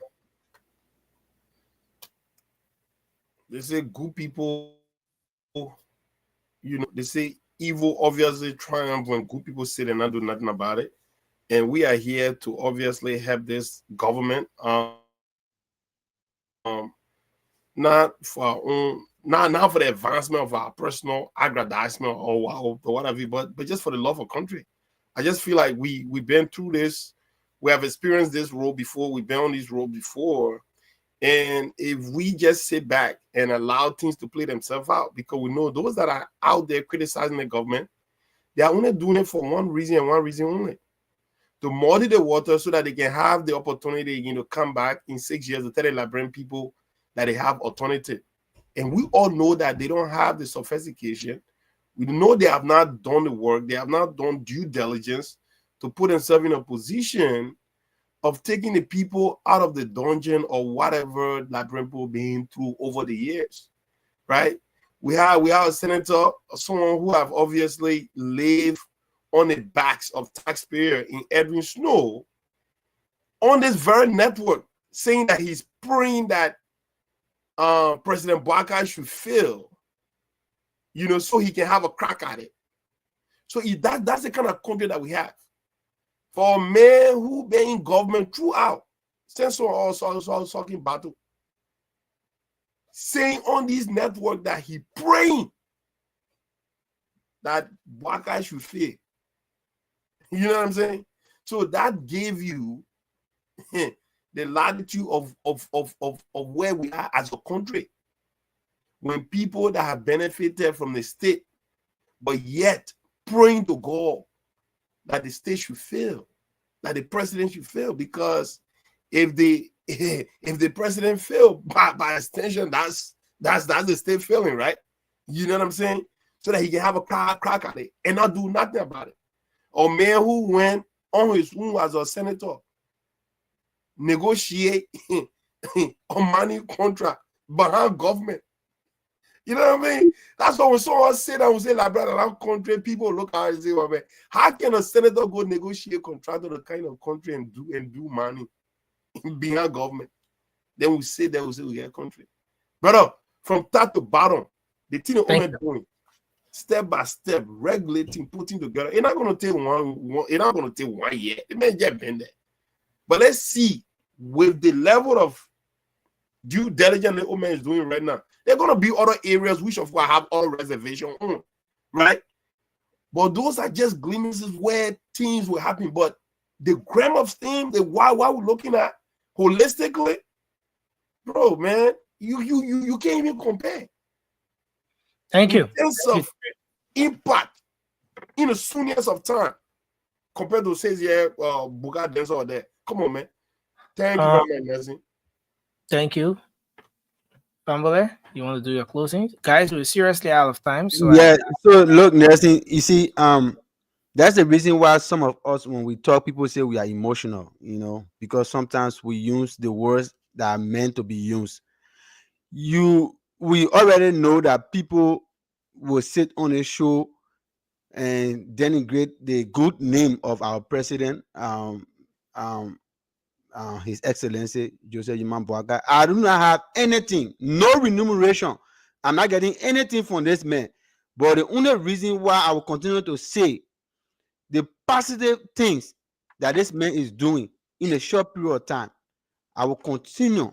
If that is the only way you people can categorize or you call all names, but no problem. But in as much as we are here, we'll continue to say that President Boakai was the best thing that happened to Liberia. You know what it means to take the country from a kakistocratic and a kleptocratic administration that distributed nothing else but poverty and diseases to our people. And today, you see the mindset of our people. They put our people in a place where some of them up to now, and you see some of them, they live in this misery that they're telling us. When I see some of them even on the on interview saying, "Oh, the government like this, we used to get money all over." You don't understand the rudimentary. You don't understand simple thing. In fact, I mean, forget about that B word. You don't understand simple thing. Everything that is happening in Liberia in short period of time, no government have ever done it. In less than 1 year, see all of the roads that are, but now you see the name that we are project. We were on the same platform when the main thing said Japanese government gave this and it was used in term we are project. He demystified all that light. And today we still have them running around saying we are project. We were really doing it until the overhead bridges and all the things will come, we'll call everything we are project. And we'll see again how the we are project will end in 2029. Thank you very much. What a good show. We continue to tell our people that there is still hope. It's just 1 year, 5 months. Give this government a chance. We'll continue to beat on them, and we pray that President Boakai succeed. And Francis, you went there in Liberia right after the election, and you came back here. The people said we're not doing no trouble job bidding here. That the anger that in you now, you back here now, you hear you for me. Be for me. You be adding the software asset. Thank you.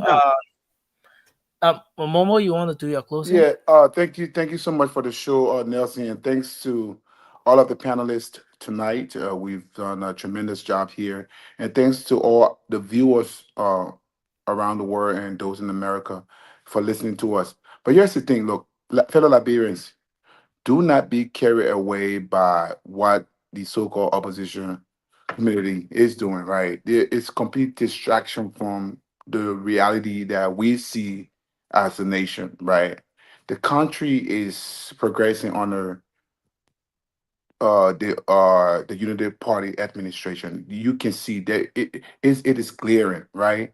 But in order to gain relevance, these so-called opposition group will paint the administration as a failure because that's the only way they can be seen as an alternative, in their own mind. That they will have to paint the administration. But look around you. Look at the country. Look at the development that is going on, the infrastructure development, the construction of feeder roads, the construction of the major highways in the country under this arrest agenda. But they are saying now that it is We Are Project. Even if you sleep and wake up in the morning, they will tell you that you woke up on We Are Project. Even if you go and get water from the pump, they'll tell you that we are water. So you see, there's this sense of jittering amongst the opposition community now that they see that they have no chance if this administration succeed. there's no chance for them to come back. You know what I mean? So they will continue to preach the narrative, the negative, put a negative comments out there about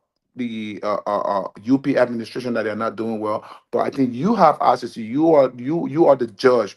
You are the people for whom this government came to power. They are doing what they're supposed to do for you. You judge from the deliverable of this administration, the first 1 year, 5 months, and compare the first 1 year, 5 months of our predecessor of the George Weah administration, and you can make your own informed decision. This is not something we're not going to be fighting. And the difference between sedition and UPIS is that we, as supporter of Unity Party, we stand tall to our administration. If they make mistake, wherever they go wrong, we criticize them. If they do well, we praise them. Unlike the other people from across Lone Star, guess what they do? Everything we had does was gold. So look, see what's going on in the country. We don't have to say, we don't have to praise, sing anything. You have eyes to see, look at it, and make your own informed decision. Thank you. Thank you. Francis, you want to do your closing just quickly? Yeah, Nelson, again, thank you very much. And I want to say thanks to everybody, including my colleagues on the set. It is sometimes baffling when people want to kind of like talk this side, another point they talk on this side. But it is okay. I think tonight it was much better in terms of interruption. And we all listen to each other and we allow people to say what they got to say. But overall, nursing is that I was behind the scene because my daughter is here. So it is interesting that Liberia is the way it is. 500 is even small. If the government take it in goofy, you can't say whatever you want to say about Maru. I usually don't like to bring people confidential conversation on set. I will not do that. Not only that, I'm a traditional man from Lofa County, but also in the civilized environment, you don't speak personal or private conversation, conversation out there. But the part of it, the game is Maba Moro, in my opinion, did well. At least he was able to criticize Joshua and he stood tall. Even though he might have characterized it as a liquor top, but that's okay. But calling for 500 for ordinary workers in government, I don't think it's a bad news. If the government taking goofy, they can work on it overtime. In addition to that, he never openly criticized we are. Can you allow me to speak more? I didn't interfere with your stuff. No, don't lie. Nelson, can you please take over, take charge? I listen to this guy say everything he wanted to say. Why he don't want to listen? You want to let him go. You're done. Francis, you want to do your closing? Just yeah, but I can't be talking. He be talking. Francis, yeah, sorry. You are already concluding. Emo, please don't interrupt Francis. Yeah, he just a problem with what they call me. Why you're so bad? What they call when people saying the truth. You just go to your point, sir. Okay, let me go to my point. When somebody sits in their cozy living room, for example, and want to compare the private sector and that of public sector of America to that of Liberia, for example, the government in Liberia is the highest employer in Liberia. You all show me one project, one private sector investment that Joseph Boakai promised he now bring it to Liberia. In America, they have not increased the minimum wage since George Bush time from 625 to 725. But private sector, because of competition, simple economic theory, demand and supply, we did it with 725. It is way above that. And you sit there and say, just because you won't let somebody, because of what they did yesterday, then I get no moral ground to suggest 500 for our people. It is on you. But the thing here is, we ain't got no personal issue with the government or with the president. Nothing quickly in 3 seconds. In 3 seconds, let me conclude, please. I just don't want this system to shut down on us. It will not shut down. Just 3 seconds, Nelson, please. Francis, please. We're out of time. Can we just have? I mean, you're gonna do a lot tomorrow. We will have. No, let me get to my 3 seconds. But when you make people to stay up there, they don't learn. It's not too good. Yeah, 3 seconds, Nelson, please. It's an appeal. Emmy, can you just take 30 seconds quickly? I'm getting signal that we really have to shut down. Yeah. Okay. I'll stop it there. Okay, so I don't know if I can do that in 30 seconds, but all right. First of all, Mora Malu did not stand up to George Weah. Let's get that clear. He was gossiping, and when he got caught, he got mute for the past 6 years. He never said anything after that. And I think my brother Sandy is mistaken misunderstood when we said when we had problem with the $500. We did not say we don't want our people to make $500. We were saying that for somebody, like he said, gradually. Yes, it can get there. Mara Molu never stood up to the government last 15 months ago to start doing it for it to get to that gradual point. That's the point we were trying to make. He never did that. He's saying that this government I just came in power for 15 months or 16 months should just jump it up to $500. That's what we're saying is impossible. We're not saying we don't want our people to make more money. We support our people making more money, but we should be realistic about how it happened and not by some magic or whatever. Thank you, Nelson. I don't have thank you very much, Amy. Thank you so much. Ever. I want to appreciate everyone for being on tonight. Thank you, Somebody Francis. go gossip. Thank you, Batala. Thank you, thank you, Fambule. We appreciate you, Momo. We appreciate you as well. Thank you, Nelson. Thank you, Amy. Thank and you. Thanks to Omer Birthday Noah, who was here as Amy, well. thank you for bringing us home. We want to say thanks as well. We look forward to being here That was tomorrow. fantastic, man.